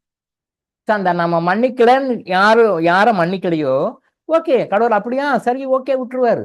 அப்படியே டேட்டா எடுத்து இங்கே உயர் கர்ம வாரியத்துக்கு போயிடும், ஹையர் கர்மிக் போர்டு போயிடும், அங்கே போயிடும். அடுத்த ஜென்மத்துல நீங்க தான் கழிவுன்னா இருக்கு. அது என்ன பண்ணாலும் நீங்க கேட்டுதான் ஆகணும். அதை வெளியவே சொல்ல முடியாது. இப்படி பண்றான் என் புள்ள, இப்படி என் பொண்ணு பண்ணுது, இப்படி பண்றாங்க, எங்க வீட்டுக்கார் பண்றாரு, இல்லை எங்க ஒய்ஃப் பண்ணுது, நீங்க அதை வெளியவே அடுத்தவங்கிட்ட சொல்ல முடியாத மாதிரி கொண்டு வந்துடும். நீங்க நல்லா பாருங்க, நீங்க அடுத்தவங்கிட்ட வெளியே சொல்லி அதுக்கு ஒரு ரிலாக்ஸேஷன் எடுக்கிறது வேற, ஒரு மனசு வந்து சந்தோஷப்பட்டுக்கிறதோ இல்லை கொஞ்சம் ஃப்ரீ ஆகிறதோ, அப்பா நிம்மதியா இருக்கும்னு நினைக்கிறதோ அது வேற சமாச்சாரம். ஆனா எப்படி வரும், வெளியே சொல்ல முடியாம புழுக்கத்தை கொண்டு வந்து விடும், மன இறுக்கத்தை கொண்டு வரும். இவங்க தான் சூசைட் பண்ணிக்கல லெவலுக்கு போயிடுறாங்க, அதனாலதான் அந்த மன்னிப்புன்றது அவ்வளவு பெருமையான விஷயம். மன்னிக்கிற வேலையை செய்யுங்க. கர்மான ஹீலிங்ல நம்ம சொல்றது எல்லாமே, இந்த கோயிலுக்கு போ விளக்கு போடு, இந்த கோயிலுக்கு போ அன்னதானம் போடு, இந்த கோயிலுக்கு போ நெய் தீபம் போடு, இந்த கோயிலுக்கு போ அம்மனுக்கு புடவை சாத்து, இதெல்லாம் நம்ம சொல்லல, இதெல்லாம் நம்ம சொல்லவே மாட்டோம். இதெல்லாம் சொல்றதுக்கு நிறைய பேர் இருக்கிறாங்க, நிறைய பேர் சொல்லியும் வேலை ஆகாதவங்க எல்லாத்துக்கும் செலவு பண்ணவங்க நிறைய பேர் இருக்காங்க. நாம அதை சொல்லல, எதை செய்தால் உங்களுக்கு உங்க கர்மா சரியாகுமோ அதை செய்யுங்க நாம் கரெக்டா சொல்றோம்.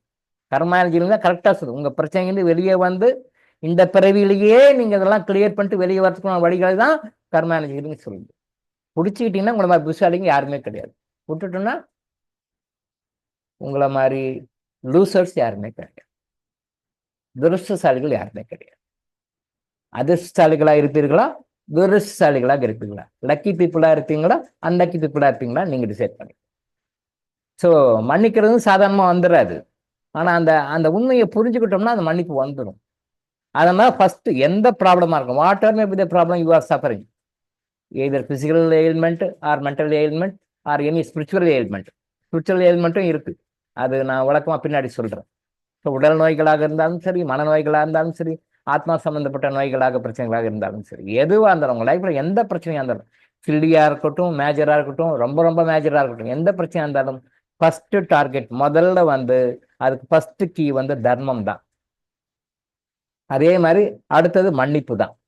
இந்த மன்னிப்பும் தர்மமும் இல்லாம நீங்க எந்த பிரச்சனையும் ஓவர் கம் பண்ண முடியாது. எந்த பிரச்சனையும் ஓவர் கம் பண்ண முடியாது. எதுவா இருந்தாலும். ஸோ இது ரெண்டை மட்டும் மைண்ட் வச்சுங்க. முதல் தர்மம், அடுத்தது மன்னிப்பு. இது ரெண்டும் டியூவல் கீன்னு வச்சுக்கலாம். இது இல்லாம நீங்க உள்ள என்ட்ரி ஆக முடியாது. மன்னிப்பு இருக்கணும், தர்மம் இருக்கணும். இது ரெண்டும் இருந்தா உங்களுடைய எப்பேற்பட்ட பிரச்சனை தான் சரி பண்ணி போயிடும். பண்ணலைன்னா அடுத்த ஜென்மங்கள் தொடரும். சரியா? அப்ப அந்த டீச்சர்ஸ் சொல்லி பேச வந்தோம். டீச்சர்ஸ்க்கு உரிய சரியான மரியாதையும் நம்ம மக்கள் கொடுக்கறது இல்லை. நீங்களும் குழந்தைகளை தப்பாக வளர்த்துகிறீர்கள். ஆசிரியர்களுக்கு உண்டான மரியாதை கொடுப்பதில்லை. இன்னைக்கு அரசாங்கங்களும் வந்து தப்பா கைட் பண்ணி கொண்டு போயிடுறாங்க.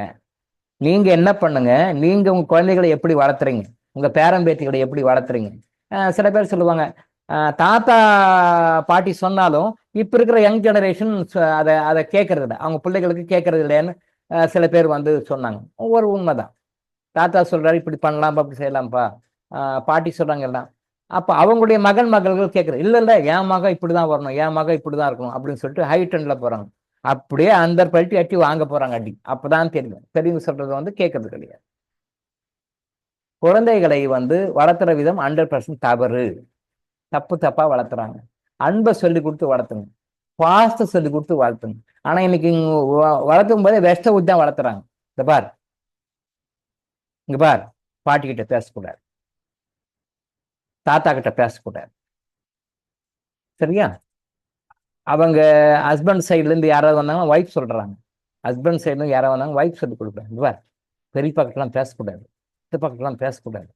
அவங்கெல்லாம் வந்தா நீ எல்லாம் எதுவும் நம்ம வீட்டு விஷயம் சொல்லிக்க கூடாது. அத்தைங்கெல்லாம் வர்றாங்கல்ல, அவங்கெல்லாம் பேசக்கூடாது. சாப்பிட்ற பொருள் கூட அவங்களுக்கு தெரியாம ரகசியமா எப்படி வச்சு சாப்பிட்றதுன்னு கற்றுக் கொடுக்குறாங்க. வீட்டுக்கு வந்திருக்கிறாங்க, யதார்த்தமா பிறந்த பொண்ணு வீட்டுக்கு வந்திருக்கு, வந்தா என்ன யதார்த்தமா கொடுக்கலாம்ல. இல்ல அத்தைக்கு தெரியாம சாப்பிடு அப்படின்னு சொல்லிட்டு அதை கொடுக்குறாங்க. அதை குறைச்சி ஓடிச்சு ரகசியமா அதை கொண்டு போய் சாப்பிடு. நான் நிறைய ஃபேமிலியில் இதை பார்த்துருக்கேன், நிறைய ஃபேமிலியில் பார்த்துருக்கேன். இது நிறைய நடக்குது, நீங்களும் பார்த்துருப்பீங்க. இந்த அனுபவம் வந்து உங்களுக்கும் இருக்கும். ஹஸ்பண்டும் அப்படிதான். ஒய்ஃப் சைட்லேருந்து வந்தாங்கன்னா கொஞ்சம் கண்டுக்க மாட்டார். நிறைய ஃபேமிலியில பண்றாங்க. மாமியாருக்கு பெத்த அப்பா அம்மாவோட மாமியார் நல்லா கவனிக்கிறாங்க. இந்த காலத்து மாப்பிடுங்க எனக்கு தெரியும். பெரும்பாலும் எல்லாமே இல்லை 100%, பட் நியர்லி 50 to 60% வந்து சொந்த அப்பா அம்மாவை கவனிக்கிறத விட மாமனார் மாமியார் நல்லாவே கவனிக்கிறாங்க. கவனிங்க, தப்பு கிடையாது. அதே டைம்ல அப்பா அம்மாவையும் கவனிக்கிறது. ஹஸ்பண்ட் வந்து மனைவி சார்ந்த உறவினர்களுக்கு இம்பார்ட்டன்ஸ் கொடுக்குறாரு. தன்னுடைய உடன்பிறப்புகள் தன் சார்ந்தவங்களுக்கு கொஞ்சம் கம்மியாக தான் கொடுக்குறாரு. ஆனால் நிறைய ஃபேமிலிஸ் நடக்குது. ஹஸ்பண்ட் சைடை வந்து ஒய்ஃப் கண்டுக்க மாட்டாங்க, ஒய்ஃப் சைடு ஹஸ்பண்ட் கண்டுக்க மாட்டாங்க. பட் ஒய்ஃப் வந்து ஹஸ்பண்ட் சைடு சுத்தமாக கண்டுக்குது. 90% இது நடக்குது. ஹஸ்பண்ட் சைடில் வந்து யாரோ வந்து விவரிகள் வர மாதிரியே டீல் பண்ணுவாங்க. இதை குழந்தைகளுக்கு வதைக்கிறாங்க. இப்படி நீங்க வேண்டாம், சேர வேண்டாம், பார்க்க வேண்டாம், போக வேண்டாம், சொல்ல வேண்டாம், நீங்க குழந்தைகளுக்கு நீங்க வளர்க்கும் போது அந்த குழந்தை பின்னாடி எப்படி பண்ணும்? இது அப்படியே மைண்ட்ல ரெக்கார்ட் ஆகி நாளைக்கு அது முதல்ல முதியோர்கள் உங்களை தான் சேர்த்து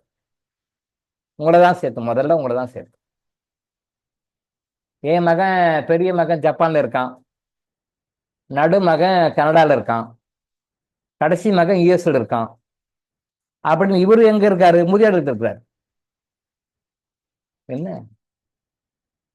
பெரிய மகன் யுஎஸ், சின்ன மகன் கனடா, இன்னொரு மகன் சைனா. 3 பேர் 3 கண்ட்ரில இருக்காங்க சார். இவர் முதியோர்கள் இருக்கிறார். நிறைய பேர் இருக்காங்க. பெருமை தான், என் பொண்ணு அங்க இருக்குது, என் பையன் எங்க இருக்குது, எல்லாம் அங்க எங்க இருக்குது, நீ எங்க இருக்கிற? முதியோர்கள் இருக்கிற. கேவலமா இல்ல இது? எப்படி மணி மைண்டடா வளர்த்து இருக்கிறாங்க, பணத்தோட வளர்த்து இருக்கிறாங்க. பணம் பணம் பணம் பணம் பணம் பணம் தான் வேணும், பணம் தான் முக்கியம். அப்படி பணத்தோட வரதுனால பெத்தவனை கவனிக்கல, வெளியில போய் சம்பாதிக்கிறாங்க. அப்பா உடம்பு சரியில்லை, எனக்கு லீவு கிடைக்கல, ஆனால் என்னால் வந்து பார்க்க முடியலன்னு மெசேஜ் அனுப்புறாங்க.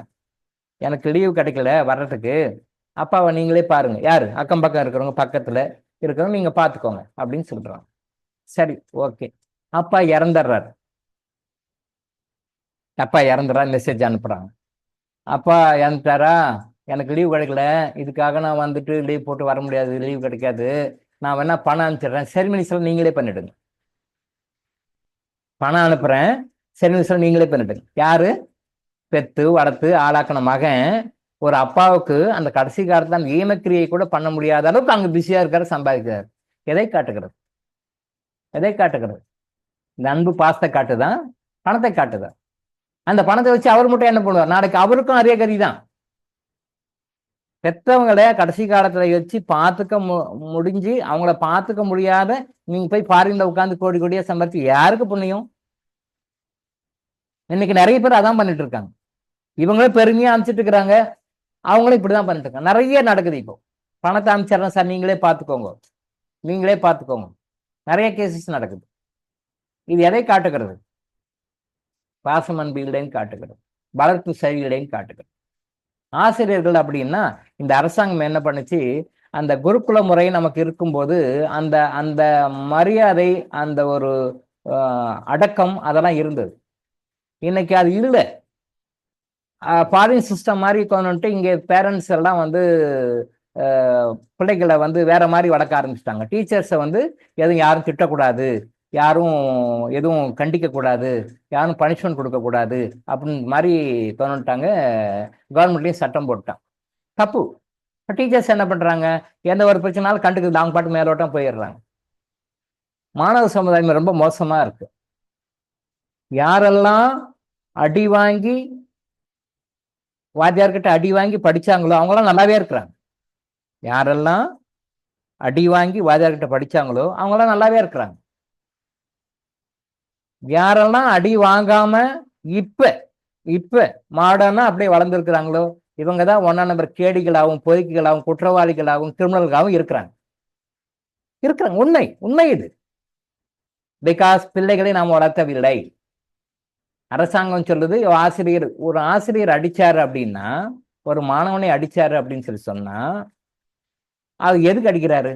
பையன் நல்லா இருக்கணுன்றதுக்காக தான் அடிக்கிறாரு. அவன் நல்லா இருந்தா அந்த குடும்பம் நல்லா இருக்கும்.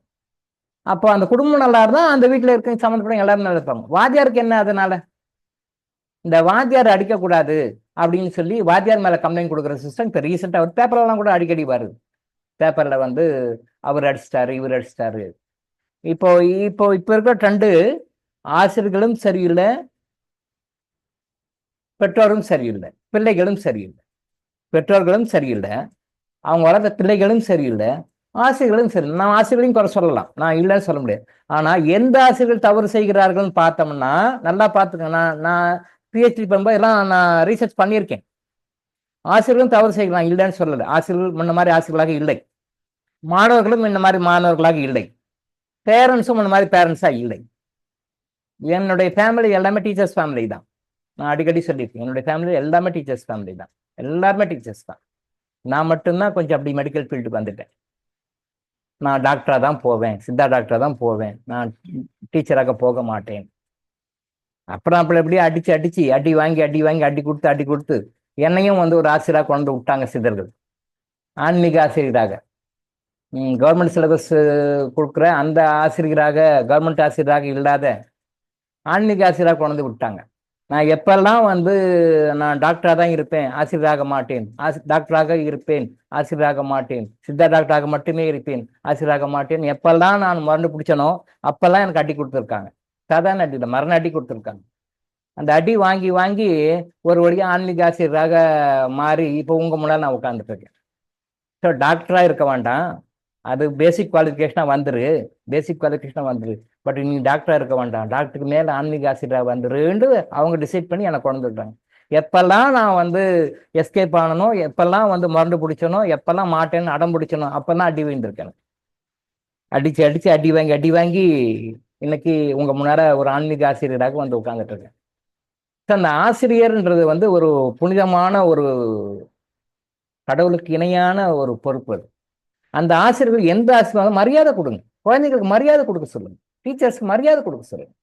எவ்வளவுக்கு ஒரு டீச்சர்ஸ்க்கு மரியாதை கொடுக்குறோமோ அவ்வளவு கூட அந்த குழந்தைகள் நல்லா இருப்பாங்க. இந்த அமாவாசை அன்னைக்கு இப்ப ஆச்சு, இப்ப மகாலய பட்சம் வரப்போகுது, இப்ப அடுத்த 15 days வரப்போகுது. அப்ப அந்த நாள்ல யார்கிட்ட எப்படி மன்னிப்பு கேட்கணும்னு நான் சொல்லி கொடுக்குறேன் உங்களுக்கு. அதை மாதிரி முறையா செய்யுங்க, அது மாதிரி முறையா செய்யுங்க. அப்ப அதுல நிறைய விஷயம் வரும். அப்ப நான் அது இன்னும் இப்போ ஸ்டார்டிங் ஸ்டேஜ் இருக்கனால நான் அதான் சொல்லலை, அதை நான் டீட்டெயிலாக சொல்லி கொடுக்குறேன். அமாவாசை அன்னைக்கு ஒரு அமாவாசை அன்னைக்கும் நம்ம முன்னோர்களை எடுத்து கூப்பிடும் பொழுது நம்ம கற்றுக் கொடுத்த ஆசைகளையும் கூப்பிட்டு அவங்ககிட்ட மன்னிப்பு கேட்கணும், அவங்களுக்கு அவட்ட பிளஸிங் வாங்கணும். ஒரு அமாவாசை அன்னைக்கும் அமாவாசை அன்னைக்கும் வாங்கணும். ஒரு இந்த மகாலய பட்சம் வருது இல்லைங்களா, இந்த மகாலய பட்சத்துலையும் வாங்கணும், ஆசிரியர்கிட்ட வாங்கணும். நல்லா புரிஞ்சுக்கோங்க. இந்து சாஸ்திரம், இந்து மதம் எப்படி சொல்லுதுன்னு பாருங்க. கற்றுக் கொடுத்த குருவை வணங்க வேண்டும், கற்றுக் கொடுத்த குருவின் மனைவியை வணங்க வேண்டும், குரு பத்தினியை வணங்கணும். அப்ப அந்த காலத்துல குரு இருந்தாரு, குரு பத்தினி, குரு மனைவி இருந்தாங்க, குருவையும் வணங்கணும், குரு பத்தினியையும் வணங்கணும்.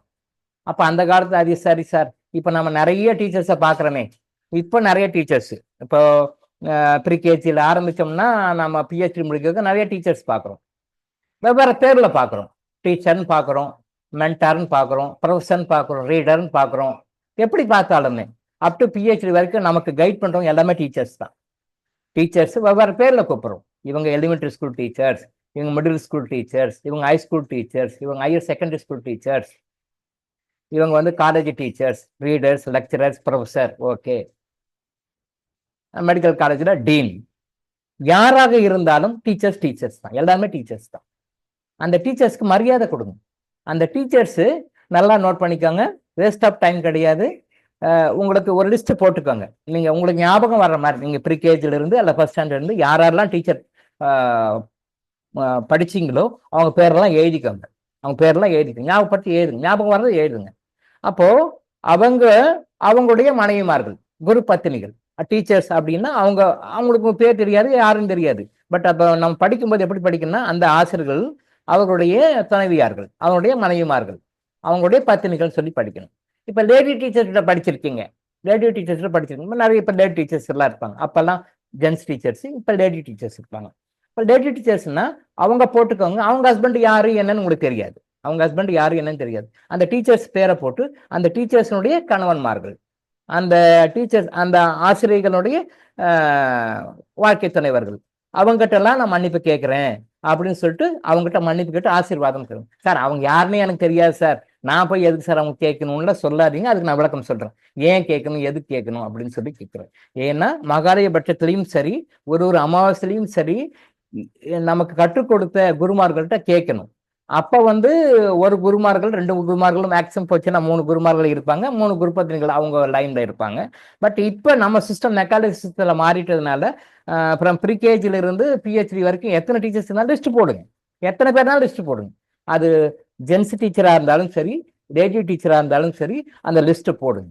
அந்த லிஸ்ட்டை போட்டு ஆசிரியர்கள் ஆண்களாக இருந்தால் அவங்களுடைய மனைவிமார்கள் பேர் உங்களுக்கு தெரியாது, இந்த ஆசிரியருடைய மனைவிமார்கள், இந்த ஆசிரியருடைய துணைவியார்கள் அப்படின்னு சொல்லிட்டு படிக்கணும், மன்னிப்பறிக்கையில படிக்கணும். அதே மாதிரி லேடி டீச்சர்ஸா இருந்தா அந்த ஆசிரியர்கள் பேரை போட்டுக்கோங்க. அந்த ஆசிரியர்களுக்கு பிடிச்சவங்களா இருந்தாலும் சரி, பிடிக்காங்களா சரி, ஆசிரியர் திட்டினாரு, என்ன அடிச்சாரு, என்னை இப்படி பண்ணாரு அப்படி பண்ணாருன்னா அந்த பழிவாங்கெல்லாம் வச்சுதான் அவங்ககிட்ட, அவங்களாம் தெய்வங்கள். ஸோ அவங்க பேரெல்லாம் எழுதிட்டு, டீச்சர்ஸ் பேரெல்லாம் எழுதிட்டு, அந்த டீச்சருடைய ஹஸ்பண்ட்ஸ் யார் இருப்பாங்க அவங்களுக்கு பேர் உங்களுக்கு தெரியாது. பட் இந்த ஆசிரியர்களுடைய, இந்த ஆசிரியர்களுடைய கணவன்மார்கள், என்னுடைய ஆசிரியர்களுடைய வாழ்க்கை துணைவர்கள், இவர்களிடம் நான் மன்னிப்பு கேட்கிறேன், இவர்களிடம் என் ஆசீர்வாதம் போகிறேன், அந்த நான் டெக்ஸ்ட் கொடுக்குறேன், அப்படி நீங்க கேட்டு பாருங்க, அது எப்படியெல்லாம் உங்க லைஃப்ல கொண்டு வருதுன்னு பாருங்க. சார் லைஃப்ல நான் 1ஆம் கிளாஸ் படிச்ச போது சொல்லி கொடுத்த வாத்தியாருக்கும் அந்த டீச்சருக்கும் எனக்கு இப்ப என்ன சார் சம்பந்தம்? சம்பந்தம் இருக்கு.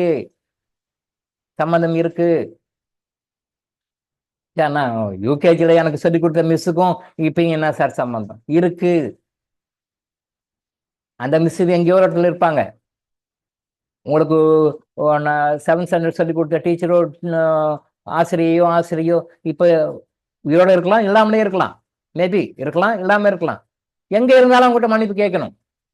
அது டிவைன் கரெக்டா கொண்டு போய் சேர்த்துரும்.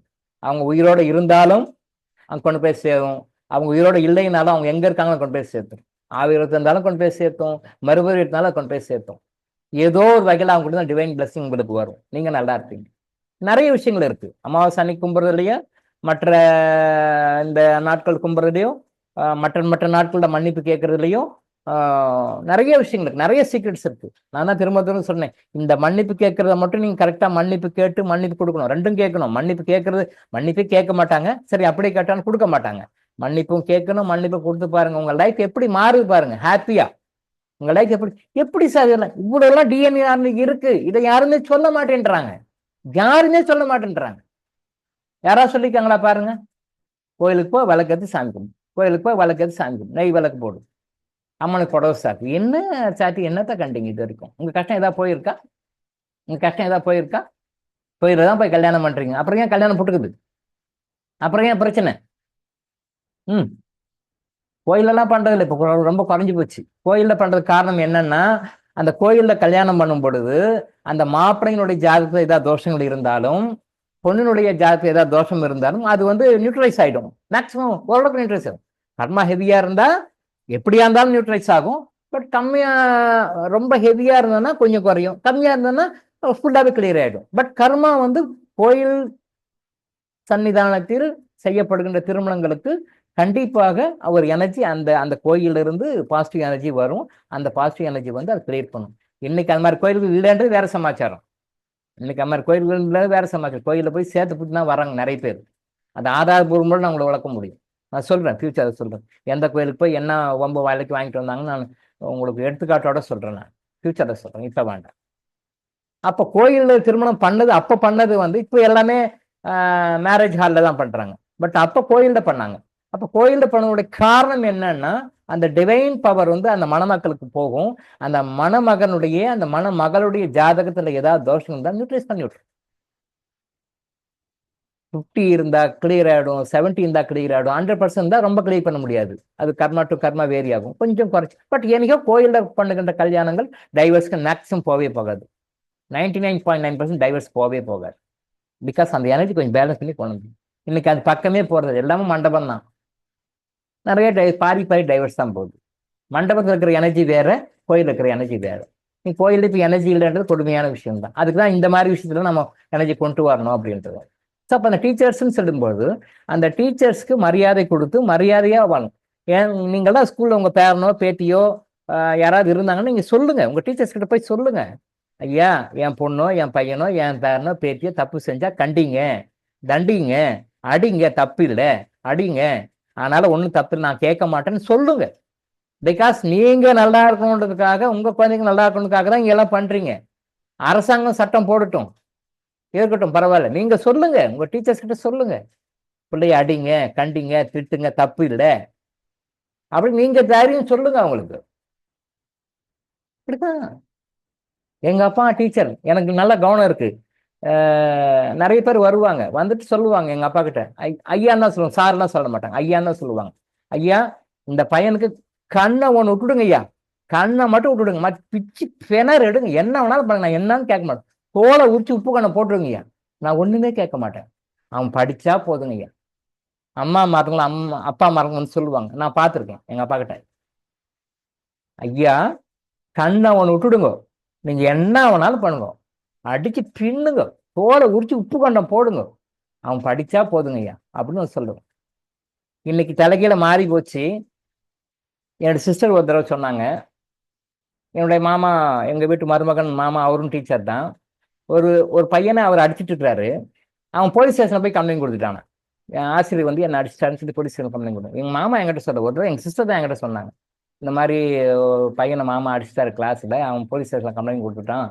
அப்புறம் மாமா போய் போலீஸ் ஸ்டேஷன்ல போயிட்டு சொல்லி லெட்டர் எழுதி கொடுத்து அவங்க போலீஸ்காரங்க அந்த அவங்க பேரண்ட்ஸை கூப்பிட்டு வார்ன் பண்ணி அனுப்பிச்சாங்களாம். போலீஸுங்க அந்த பேரண்ட்ஸை கூப்பிட்டு வார்ன் பண்ணி அனுப்பிச்சாங்களாம். ஏன் அடிச்சா, வாத்தியார் அடிச்சா பிள்ளைக்கு என்னையா எடுப்பது, பையன் நல்லா படிக்கணும் தானே அவர் அடிச்சுக்கிறாரு, அதுக்கு போய் போலீஸ் ஸ்டேஷன்ல போய் கம்ப்ளைண்ட் கொடுத்து அவர் வர வச்சுக்கிற, எல்லாம் கொஞ்சம் கூட சரியில்லை, நீ தப்பு, உன் புள்ள நல்லா இருக்கணும்னா தான் அவர் அடிக்கிறாரு, அவர் அடிச்சா அவருக்கு போய் என்ன நன்மை கிடைக்குது, அவருக்கு என்ன சேலரி இன்க்ரிமெண்ட் கொடுத்துட போறாங்களா, இல்லை அவருக்கு என்ன ப்ரொமோஷன் கொடுத்துட போறாங்களா, வாத்தியார் அடிச்சான்னு சொல்லி கம்ப்ளைண்ட் கொடுத்துங்க வர எல்லாம் ஒரு ஆளான்னு சொல்லிட்டு அவங்களுக்கு அட்வைஸ் பண்ணி சொல்லி அனுப்பிச்சு விட்டாங்கன்னு சொல்லி சொன்னார். ஆனாலும் பாருங்க, ஒரு ஆசிரியரை வந்து போலீஸ் ஸ்டேஷன் வர வச்சுட்டான் இல்லையா? ஒரு ஆசிரியரை போலீஸ் ஸ்டேஷன் வர வச்சிருக்காங்க. எங்க மாமா போலீஸ் ஸ்டேஷன் போயிருக்காரு. எங்க சிஸ்டர் தான் சொன்னாங்க என்கிட்ட வந்து, அவர் கூட சொல்ல. ஒரு ஆசிரியரை போலீஸ் ஸ்டேஷன் வர வச்சு அந்த பையன் இன்னைக்கு எப்படி இருப்பான்றீங்க? அவனை பார்த்தா தெரியும், அவன் கேடியா எங்கன்னா வீணா தான் போயிருப்பான். அவன் எங்கேயாவது ஒரு இடத்துல வீணா தான் போயிருப்பான். ஒரு ஆசிரியர் தெய்வமாக மதிக்கப்படக்கூடியவர், கடவுளுக்கு நிகரானவர், அப்பா அம்மா அடுத்த சார்ந்த குருவாக இருக்கிறவர். போய் நீ எங்க பையனை அடிச்சிட்டான் அப்படின்னு சொல்லிட்டு நீங்க போலீஸ் கம்ப்ளைண்ட் கொடுத்து போலீஸ் ஸ்டேஷன் வர வச்சிருக்கிற அப்படின்னா அது உருப்படுமா? அது அது விளங்குமா? அது எப்படி இருக்கும்? எங்கன்னா தெருக்கு வரைக்கும் ரவுடியா தான் இருக்கும். இன்னைக்கு நிறைய பேர் அப்படிதான் இருக்காங்க.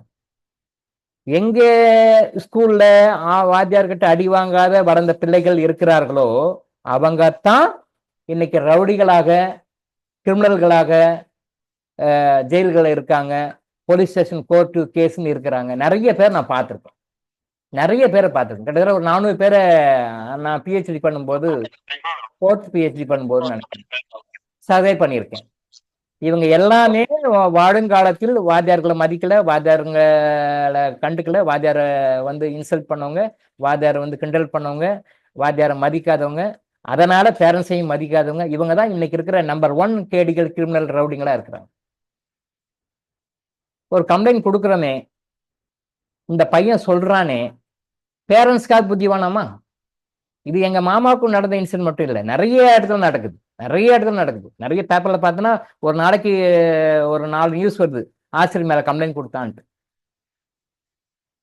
ஆசிரியை மதிக்காத சமுதாயம் உருப்படாது.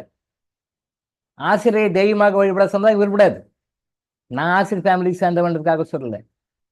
என்னுடைய மாமாவும் இந்த மாதிரி ஒரு பையன் கம்ப்ளைண்ட் கொடுத்து வர வச்சானதுக்காக நான் சொல்லல. பொதுவாகவே இன்னைக்கு ஆசிரியர்கள் மதிக்கப்படுவது இல்லை. ஆசிரியர்களை ஒரு பொருட்டாவே மதிப்பது இல்லை. ஆசிரியருக்கு நான் மரியாதை இப்ப இல்லை. நாங்கள்லாம் படிக்கும்போது ஆசிரியர் வராரு அப்படின்னு சொல்லி சொன்னா ஒரு 10 அடி 20 அடி தூரமா தான் இருப்போம். முடிஞ்ச வரைக்கும் கண்டப்படாத மாதிரி இருப்போம். லைப்ரரியில படிச்சுட்டு இருக்கும்போது ஆசிரியர் வருவார். அவர் வந்தா நான் ஏன் நின்னுக்குவேன். லைப்ரரியில படிச்சுட்டு இருக்கும்போது ஆசிரியர் வருவார், ஜெகநாதன் தமிழ் ஆசிரியர் வருவார், நிறைய டீச்சர்ஸ் வருவாங்க. அவர் படிச்சுட்டு இருக்கும்போது வந்தா நான் ஏன் நின்றுடுவேன். உட்காரு இளங்க உட்காருன்னுவார். இருக்கட்டுங்கய்யா அப்படின்னு சொல்லிட்டு நின்று படிப்பேன். அப்படி இல்லைன்னா என்ன பண்ணுவேன், அவர் எங்க இருக்காரோ அந்த அந்த இடம் இல்லாத இன்னொரு பக்கம் ஓரமா போய் உட்கார்ந்து படிப்பேன். அவர் போற வரைக்கும் உட்காருப்பா இளங்க உட்கார்ந்து படிப்பா அப்படின்னுவாரு. நமக்கு அது வராது. அது அவர் நின்று தான் படிப்பேன். இல்ல உட்காருப்பா அப்படின்னா அப்ப நமக்கு மனசு, அப்பயும் அவர் முன்னாடி உட்கார மாட்டேன். அவர் உட்காந்துறாரா, லைப்ரரி இன்னொரு ஹால், அப்படி அப்படி அந்த பக்கம் போயிட்டு ஐயா அங்க போய் படிக்கிறீங்கன்னு சொல்லிட்டு அப்படி போய் உட்காந்து அங்கதான் உட்காந்து அவர் முன்னாடி உட்காந்து படிக்க மாட்டேன். அந்த மரியாதை இன்னைக்கு எல்லாருக்கும் இருக்கானா? இல்ல. ஆனா அந்த மரியாதை நம்மகிட்ட தான் நம்ம நல்லாவே இருக்கும். ஆசிரியர்களை மதிக்கிறதுக்கு கத்துக் கொடுங்க. அந்த பையன் தான் சொன்னானு பேரண்ட்ஸ் கருவி எங்க போச்சு? இன்னைக்கு நிறைய பேர் நடக்குது. நிறைய நாட் நான் வந்து ஒரு எக்ஸாம்பிளா என்னோட சிஸ்டர் சொன்னேன், எங்க மாமா கதையை சொன்னேன். பட் இது மாதிரி நிறைய இடத்துல நடக்குது. நீங்க பேப்பரை பார்த்தீங்கன்னா ஒரு நாளைக்கு 4 இன்சிடென்ட் வருது. ஆசிரியர் மேல தப்பு சொல்லிட்டாங்க, ஆசிரியர்களாக இல்லை. ஆசிரியர்களும் தவறு செய்யணும், நான் இல்லைன்னு சொல்லல. இன்னைக்கு இருக்கிற ஆசிரியர்கள். ஆனா அவங்கள நான் வந்து ரிசர்ச் பண்ணும்போது என்ன ஆச்சுன்னா, நல்லா பாருங்க, ஆசிரியர்கள் சில பேர் தவறு செய்யறாங்க. எந்த ஆசிரியர்கள் தவறு செய்யறாங்கன்னு ஒரு சர்வே பண்ணேன் பிஹெச்டி பண்ணும்போது. எந்த ஆசிரியர்கள் தவறு செய்யறாங்கன்னு பண்ணா, இந்த அடிக்கக்கூடாது, திட்டக்கூடாது, ஆசிரியர் வந்து கண்டம் பண்ணக்கூடாது அப்படின்ற ஒரு ஒரு ஒரு செட்டப்ல எந்த பையனா படிச்சு வந்தானோ, எந்த பெண்கள்லாம் படிச்சாங்களோ அவங்க தான் இன்னைக்கு ஆசிரியர் பேர் கெடுக்கிற ஆசிரியர்களாக இருக்கிறார்கள். புரியுதா உங்களுக்கு? யாரெல்லாம் மாணவர்களாக இல்லை, ஆசிரியர்களாக இல்லைன்னு சொல்றேன். மாணவர்களாக இல்லை அது வேற. பட் ஆசிரியர்களாக இல்லைன்னு சொல்லும் பொழுது யாரெல்லாம் அந்த ஆசிரியர்கள் தகுதிக்கு மாறான விஷயத்தை பண்றாங்க ஆசிரியர்களாக இருக்கும் பொழுது, ஆசிரியர்களாக இருக்கும் பொழுது அப்படின்னு சொல்லிட்டு ஒரு ரீசர்ச் பண்ணா அதுல என்ன விஷயம் நமக்கு தெரிய வருதுன்னா, யாரெல்லாம் ஆசிரியர்களை மதிக்காமல், ஆசிரியர்கள் நம்ம கண்ட்ரோல் பண்ணக்கூடாது, திட்டக்கூடாது, பேசக்கூடாது, ஃப்ரெண்ட்லியா தான் இருக்கணும், நம்ம செய்யறதுதான், நம்ம படிக்கிறதுதான், யாரெல்லாம் அந்த திமிரோட அரசாங்கம் சப்போர்ட் பண்ணுது, அரசாங்கம் உத்தரவு போட்டுடுச்சு அப்படின்னு திமிரோட தெனாவட்டோட படிச்சு வந்தாங்களோ அந்த ஆசிரியர்கள் தான் நியாயமான, தர்மமான, தொழில் ரீதியாக தர்மமாக நடந்து கொள்ளக்கூடிய ஆசிரியர்களையும் நாணி குறுகுகின்ற மாதிரி தவறுகள் செய்கின்றார்கள். ஆசிரியர்கள் தவறு செய்யறவங்க யாருன்னு பார்த்தா இவங்க தான் பண்றாங்க. இந்த மாதிரி ஒரு மரியாதை இல்லாத படிச்சு வந்தவங்க தான் பண்றாங்க. இந்த மாதிரி மரியாதை இல்லாத படிச்சு வந்த ஆசிரியர்கள் தான் தவறுகள் செய்யறாங்க. அப்போ இவங்களால மற்ற ஆசிரியர் சமுதாயத்துல இருக்கிற மற்ற நல்ல ஆசிரியர்களுக்கும் கெட்ட பேர் வருது. ஸோ தயவு செய்து இப்ப நம்ம சொல்ற ரிக்வஸ்ட் என்னன்னா, உங்க குழந்தைகளை சரி, உங்க பேரண்ட்ஸை சரி, ஆசிரியர்களை மதிக்க சொல்லுங்க. ஆசிரியர்களை கிரிட்டிசைஸ் பண்ண வேண்டாம்னு சொல்லுங்க. அவங்களை கிரிட்டிசைஸ் பண்றது, கிண்டல் பண்றது, அவங்கள முன்னால் விட்டு பின்னால வந்து பேசுறது, அதெல்லாம் பண்ண வேண்டாம். அப்ப அவங்க செய்யறாங்களே, அவங்க செஞ்சுட்டு போட்டோம், அது வேற. அதை நாம எடுத்துக்க வேண்டாம். ஆனா நாம நம்ம சைட்ல கரெக்டா இருக்கணும். நம்ம கர்மா கரெக்டா இருக்கா பார்த்துக்கணும். ஆசிரியர்களை மதியுங்க. ஆசிரியர்களை மதிக்க கற்றுக் கொடுங்க. உங்க பேரம்பேத்திங்களுக்கு கற்றுக் கொடுங்க. உங்க சன்ஸ்க்கு டாட்டர்ஸ் கற்றுக் கொடுங்க. அது ப்ரீகேஜி லெவல்லேருந்து பிஹெச்டி லெவல் வரைக்கும் எல்லா லெவல்லையுமே, ப்ரீகேஜி லெவல்லேருந்து பிஹெச்டி லெவல் வரைக்கும் எல்லா லெவலுக்குமே அந்த ஆசிரியர்களை மரியாதை கொடுங்க. அவங்க கிட்ட அந்த பொறுப்பா நடந்துக்கங்க. அவங்க தண்டிச்சாலும் கண்டிச்சாலும் அதை அக்செப்ட் பண்ணிக்கங்க. இவங்க தண்டிக்கிறாங்க, அரசாங்கம் சொன்னா சொல்லி போகுது, அதுக்காக நீங்க போயிட்டு எந்த ஆசிரியர் மேலே கம்ப்ளைண்ட்னா கொடுக்காதீங்க. ஏன்னா அவங்க உங்களுடைய வழிகாட்டக்கூடிய தெய்வம். 3வது பில்லர் மாதா பிதா குரு தெய்வம். 1 2 3 4 மாதா பிதா குரு தெய்வம். குருவுக்கு உண்டான ஸ்தானத்துல இருக்கிறவங்க, அவங்க மாதா பிதா தெய்வத்துக்கு ஈக்குவலா இருக்கிறவங்க, அவங்களுக்கு அந்த மரியாதை கொடுங்க. அவங்கள போய் என்னமோ சாதாரண கிரிமினல் கம்ப்ளைண்ட் கொடுக்க மாதிரி, திருட்டுப்புட்டான், கொள்ளடிச்சிட்டான், ஏமாத்திட்டான், போய் போலீஸ் கம்ப்ளைண்ட் கொடுக்க மாதிரிலாம் அடையே கொடுத்து கர்மாவை சேர்த்துக்காதீங்க. நல்லா ஒரு லிஸ்ட் எழுதி வச்சுக்கோங்க. பொறுமையா இருக்கும்போது நம்ம இந்த மகாலய பட்சத்தில் அது வரும், நம்ம லிஸ்ட் சொல்லுவோம். யாரெல்லாம் உங்க ப்ரீகேஜில இருந்து உங்களுக்கு டீச்சர்ஸ், யாரெல்லாம் பிடிச்ச டீச்சர்ஸ், பிடிக்காத டீச்சர்ஸ், உங்களை திட்டின டீச்சர்ஸ், திட்டாத டீச்சர்ஸ், அடித்த டீச்சர்ஸ், அடிக்காத டீச்சர்ஸ், யாரா இருந்தாலும், ஆசிரியர்களாக இருந்தாலும் அவங்க பேரெல்லாம் பொறுமையா எழுதி வச்சுக்கோங்க. அமாவாசை நாள்ல அவங்களுக்கு நம்ம மன்னிப்பு கேட்கணும். அவங்களுடைய பத்தினிமார்களுக்கும் கேட்கணும், வாய்ப்புங்களுக்கும் கேட்கணும். ஆசிரியர்கள்னா அவங்களுடைய மனைவிமார்கள், லேடிஸ் டீச்சர்ஸ் அப்படின்னா அவங்களுடைய கணவன்மார்கள். அவங்க அந்த உறவு முறையை போட்டு நீங்க கேளுங்க, கேட்டு பாருங்க. நான் சொல்லி கொடுக்குறேன், அது எப்படி மன்னிப்பு கேட்கணும்னு சொல்லி கொடுக்குறேன். கேட்டு பாருங்க, எவ்வளவு பெனிஃபிட் கிடைக்குதுன்னு பாருங்க. நான் சில பேருக்கு சொல்லியிருக்கேன், வேலை கிடைக்காத கஷ்டப்பட்டு இருக்கவங்களுக்கு சொல்லியிருக்கேன், ஜாபு கிடைக்கல சார், எங்கேயோ ட்ரை பண்ண சார். அந்த ஆசிரியர்கிட்ட மன்னிப்பு கேட்டு சில பரிகாரம் செய்ய சொன்னேன், வேலை கிடைச்சிடுச்சு. அவர் சொன்னாரு, சார் நான் அந்த கோயிலுக்கு போய் பரிகாரம் பண்ணேன், இந்த கோயிலுக்கு பரிகாரம் பண்ணேன், அங்க போனேன், இங்க போனேன், எனக்கு ஒண்ணுமே கிடைக்கல சார் அப்படின்னாரு. அவர் நான் சொன்ன அட்வைஸ், அந்த ஆசிரியர்களுக்கு மன்னிப்பு கேளுங்க, அந்த ஆசிரியருடைய மனைவிமார்களுக்கு மன்னிப்பு கேளுங்க. இதைதான், ஆசிரியர்களுக்கு மன்னிப்பு கேளுங்க, அவங்களுடைய கணவன்மார்களுக்கு மன்னிப்பு கேளுங்க, இந்த பரிகாரத்தை பண்ணுங்க. சிம்பிள், வேலை கிடைச்சிச்சு. ஒருத்தர் கல்யாணம் ஆகாம இருந்தது, கல்யாணம் ஆகல அவருக்கு. பிளேயர் வாயின்ஸ்ல பார்த்தா அது சில விஷயங்கள். இதைதான் சொன்னேன், கற்றுக் கொடுத்த ஆசிரியர்களுக்கு அவங்களுக்கு அவங்களுடைய கணவன் மனைவிமார்களுக்கு மன்னிப்பு கேளுங்க, சில பரிகாரம் சொன்னேன். கல்யாணம் ஆயிடுச்சு. நல்லா பாருங்க, மொட்டை தலைக்கும் முழங்காலுக்கும் முடிச்சு போற மாதிரி இருக்கும். இது என்ன சார், கல்யாணம் ஆகிறதுக்கும் வாத்தியாருக்கும் என்ன சார் சம்பந்தம்? அதை பத்தி பேசினா அது 2 hours ஆகும். டைம் முடிஞ்சு போச்சு, 6:30 முடிச்சு ஆகணும். சரிங்களா? கல்யாணம் ஆகல, கிரேவன்ஸ் பார்த்தா என்ன ரீசன் தெரியுது. ஆசிரியர்கிட்ட மன்னிப்பு கேட்க சொல்றோம். அவர் லிஸ்ட் எடுக்கிறாரு, கற்றுக் கொடுத்த ஆசிரியர்கள்லாம் எடுத்து மன்னிப்பு கேட்கிறாரு. சில பரிகாரங்கள் சொன்னோம். கல்யாணம் ஆயிடுச்சு. நல்ல பொண்ணு, அருமையான பொண்ணு, நல்ல சந்தோஷமா வாழ்றேன் சார் அப்படின்னாரு. கல்யாணம் ஆகிறதுக்கு நான் கோயிலுக்கு போன்னு சொல்லலை, குளத்துக்கு போன்னு சொல்லலை, இந்த பரிகாரம் பண்ணுன்னு சொல்லலை, அன்னதானம் பண்ணுன்னு சொல்லலை. அந்த நீங்க யாருக்கிட்டலாம் படிச்சீங்களோ அந்த ஆசிரியர்கிட்ட மன்னிப்பு கேளுங்க, மன்னிப்பு கொடுங்கன்னு சொன்னேன். அவங்ககிட்ட பிளஸ்ஸிங் வாங்கன்னு சொன்னேன். அவங்ககிட்ட யாரையும் நேர்ல போல, நான் கொடுத்து அந்த லிஸ்ட்டை வச்சுதான் கேட்கிறாரு. யாரும் எங்கேயும் போய் கேட்கல. அவங்களாம் யாரோ எந்த ஊர்ல எங்கெங்கயோ இருப்பாங்க, உயிரோடையும் இருக்கலாம், உயிரோட எல்லாமே இருக்கலாம், எப்படி இருக்கலாம். அவங்க 2 பேருக்குள்ள அண்டர்ஸ்டாண்டிங் இருக்கோ எல்லாம் கூட இருக்கலாம், மேபி இருக்கலாம் இல்லையா. ஆசிரியரும் கூட பேசாம இருக்கலாம்.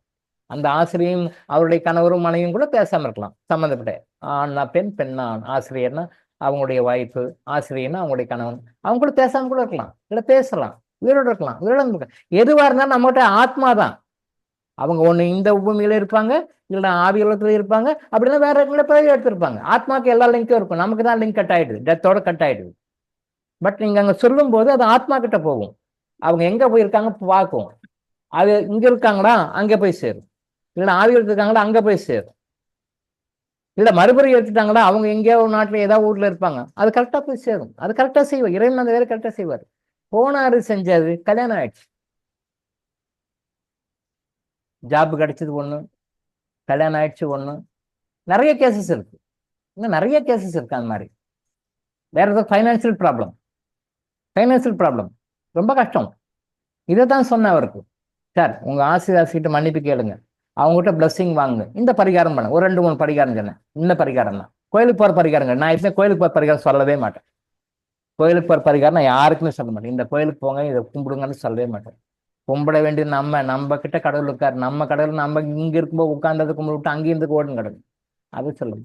வேற சில பரிகாரங்கள் 2 பரிகாரத்தை சொல்லி இந்த ஆசிரியர்கிட்ட மன்னிப்பு கேளுங்க. அவர் ஃபர்ஸ்ட் ஸ்டாண்டர்ட் அந்த டீச்சர்ஸினுடைய பேர்லாம் எழுதி அதை போட்டு மன்னிப்பு கேட்டார். ஃபைனான்சியல் ப்ராப்ளம் வந்து அடுத்த 1 இயர்ல கடனா இருந்தவர் அடுத்த 1 இயர் கடனே இல்லைன்னு நிலைமைக்கு வந்துட்டார்.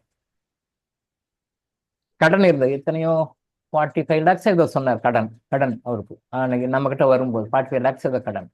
அந்த கடன்லாம் தீர்த்துட்டு அடுத்த 1 இயர் கழிச்சு ஒரு நாள் வந்தாரு. கடனே இல்லை சார், இப்போ டோட்டல் கடன்லாம் தீர்த்துட்டேன் சார், இனி வரைக்கும் நான் சம்பாதிக்கிறது சேவிங்ஸாக வரும். கடன்லாம் தீர்த்துட்டேன், சேவிங்ஸாக வரும். நான் எந்த பரிகாரம் பண்ணுங்க, இந்த மாலையை போட்டுக்கோங்க, அந்த மாலையை போட்டுக்கோங்க, இந்த இத்தனை ஜபம் உருட்டுங்க, இத்தனை மந்திரம் சொல்லுங்க, எல்லாம் ஒண்ணுமே சொல்லலை. நான் அந்த பரிகாரம் மற்றவங்க சொல்ற பரிகாரங்கள்லாம் எதுவுமே, ஜோதிடர்கள் சொல்ற பரிகாரம்லாம் எதுவுமே சொல்லலை. இத்தனை மந்திரம் சொல்லு, இதை சொல்லு, அதை உருவேத்து, இதை உருவேத்து, வேறே இல்லை. சொல்லி கொடுத்த ஆசிரியர்கிட்டையும் அவங்க கணவன் மாறிமார்கிட்டையும் மன்னிப்பு கேளுங்க, அவங்ககிட்ட பிளஸ்ஸிங் கேளுங்க. ஃபைனான்ஸ் ப்ராப்ளம் தீர்ந்து போச்சு. கடனே இல்லை சார், எல்லாம் அதை மாதிரி மாற்று ஐடியாலாம் வந்து கரெக்டாக எல்லாம் பண்ணி கடலாம் தீர்த்தேன் சார், இனிமேலுக்கு நான் சம்பாதிக்கிறதுலாம் எனக்கு சேவிங்ஸ் சார். சந்தோஷமான விஷயம். இப்போ இந்த 3 கேஸ் உங்களுக்கு உதாரணம் சொன்ன பாத்தீங்க. 3 கேஸ்லையும் டீச்சர்ஸுடைய பிளஸ்ஸிங் அவங்களுக்கு வந்தது. இப்போ இந்த டீச்சர்ஸ் பிளஸ்ஸிங் நம்ம நிறைய மிஸ் பண்றோமா இல்லையா? நிறைய மிஸ் பண்ணணும். நீங்க லைஃப்ல நினைச்சு பாருங்க, எத்தனை பேரை திட்டிருப்பீங்க, எத்தனை டீச்சர்ஸை திட்டிருப்பீங்க, எத்தனை பேர் மேல கோச்சிருப்பீங்க, எத்தனை பேர் மேல வருத்தப்பட்டிருப்பீங்க, எத்தனை பேர் மேல கோவப்பட்டிருப்பீங்க. இந்த தாட் ஃபார்ம் எல்லாம் அப்படியே போயிட்டு ரிவர்ஸ் ஆகி உங்க ஆறால தான் இருக்கு, அங்க இல்ல உங்ககிட்ட இருக்கு. இதெல்லாம் அங்க போய் அடிச்சுட்டு திருப்பி உங்ககிட்ட தான் இருக்கு. இது நீங்க வச்சிருக்கீங்க, உங்களுக்கு தெரியல. உங்க ஆறாவோட நீங்க வச்சிருக்கீங்க, உங்க ஆறாவோடய வச்சிருக்கீங்க. செகண்ட் இந்த பாடிக்கு அடுத்த ஆறாக்குள்ள அது இருக்கு. நீங்க இதை விட்டுட்டு கோயிலா போனா எங்க சரியாகும்?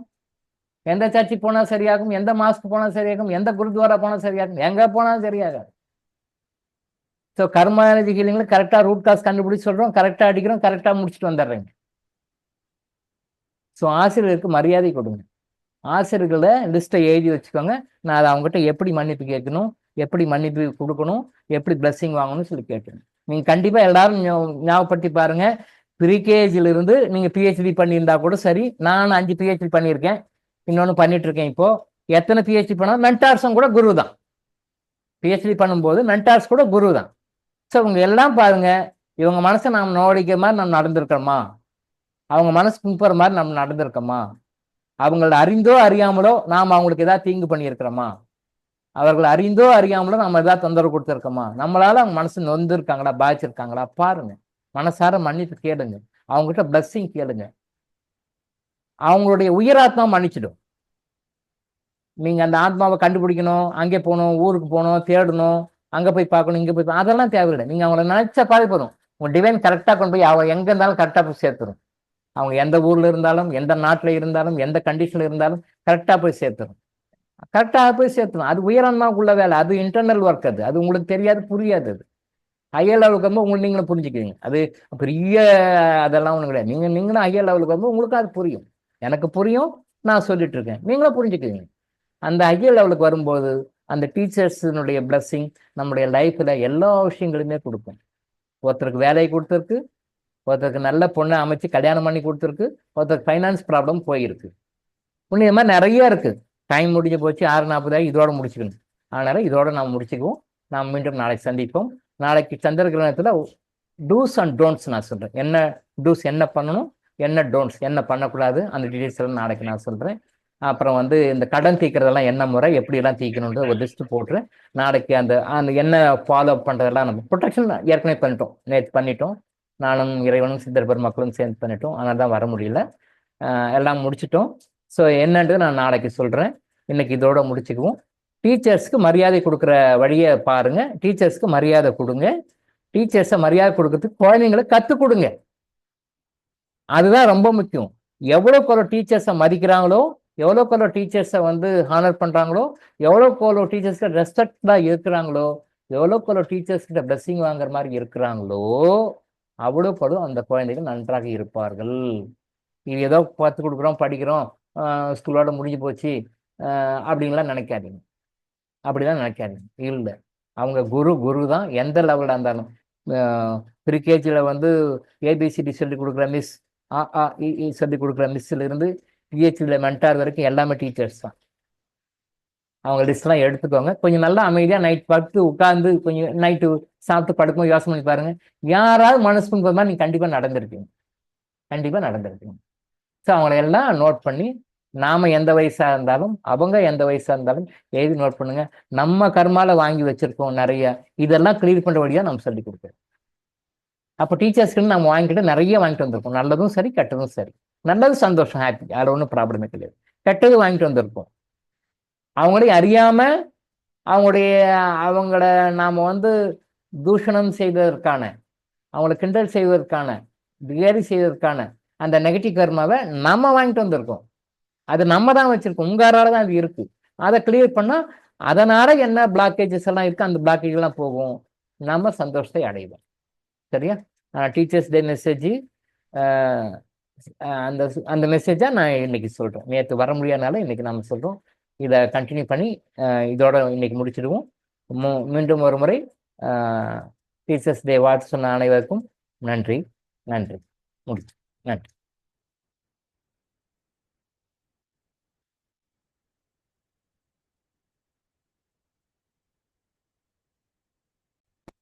மிக்க நன்றிங்கய்யா.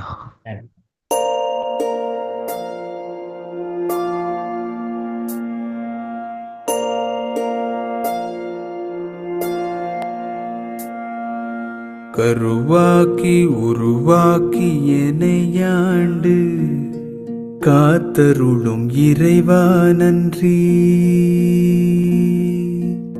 எங்கும் நிறைந்தோனே, எல்லை இலாதானே, எங்கேயும் எப்போதும் என் குலம் காப்பவனே. நெஞ்சம் துணிய துணையாய் வருவாய், நேர்மறை உணர்வுகள் பெருகிடச் செய்வாய். உடலில் உறுதியை பெரிதாய் தருவாய், உனை உணரும் அறிவை என்னுள்ளருள்வாய். சுற்றமனைத்தும் காப்பவனே, செய்தொழிலில் ஏற்றம் தருபவனே, எடுத்த செயலில் வெற்றி கொடு, என் ஆற்றல் பெருகிட அருளை கொடு.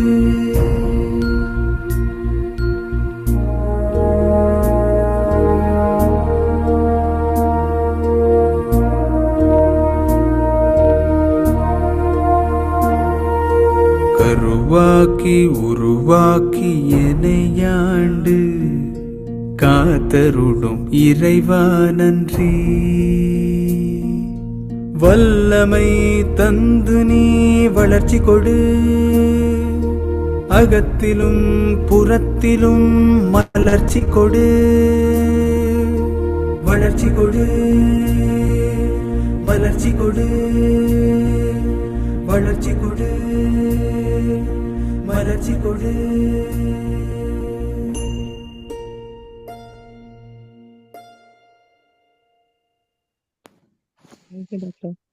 நன்றிங்க ஐயா. அனைவருக்கும் நன்றி ஐயா. நன்றி. தேங்க்யூ.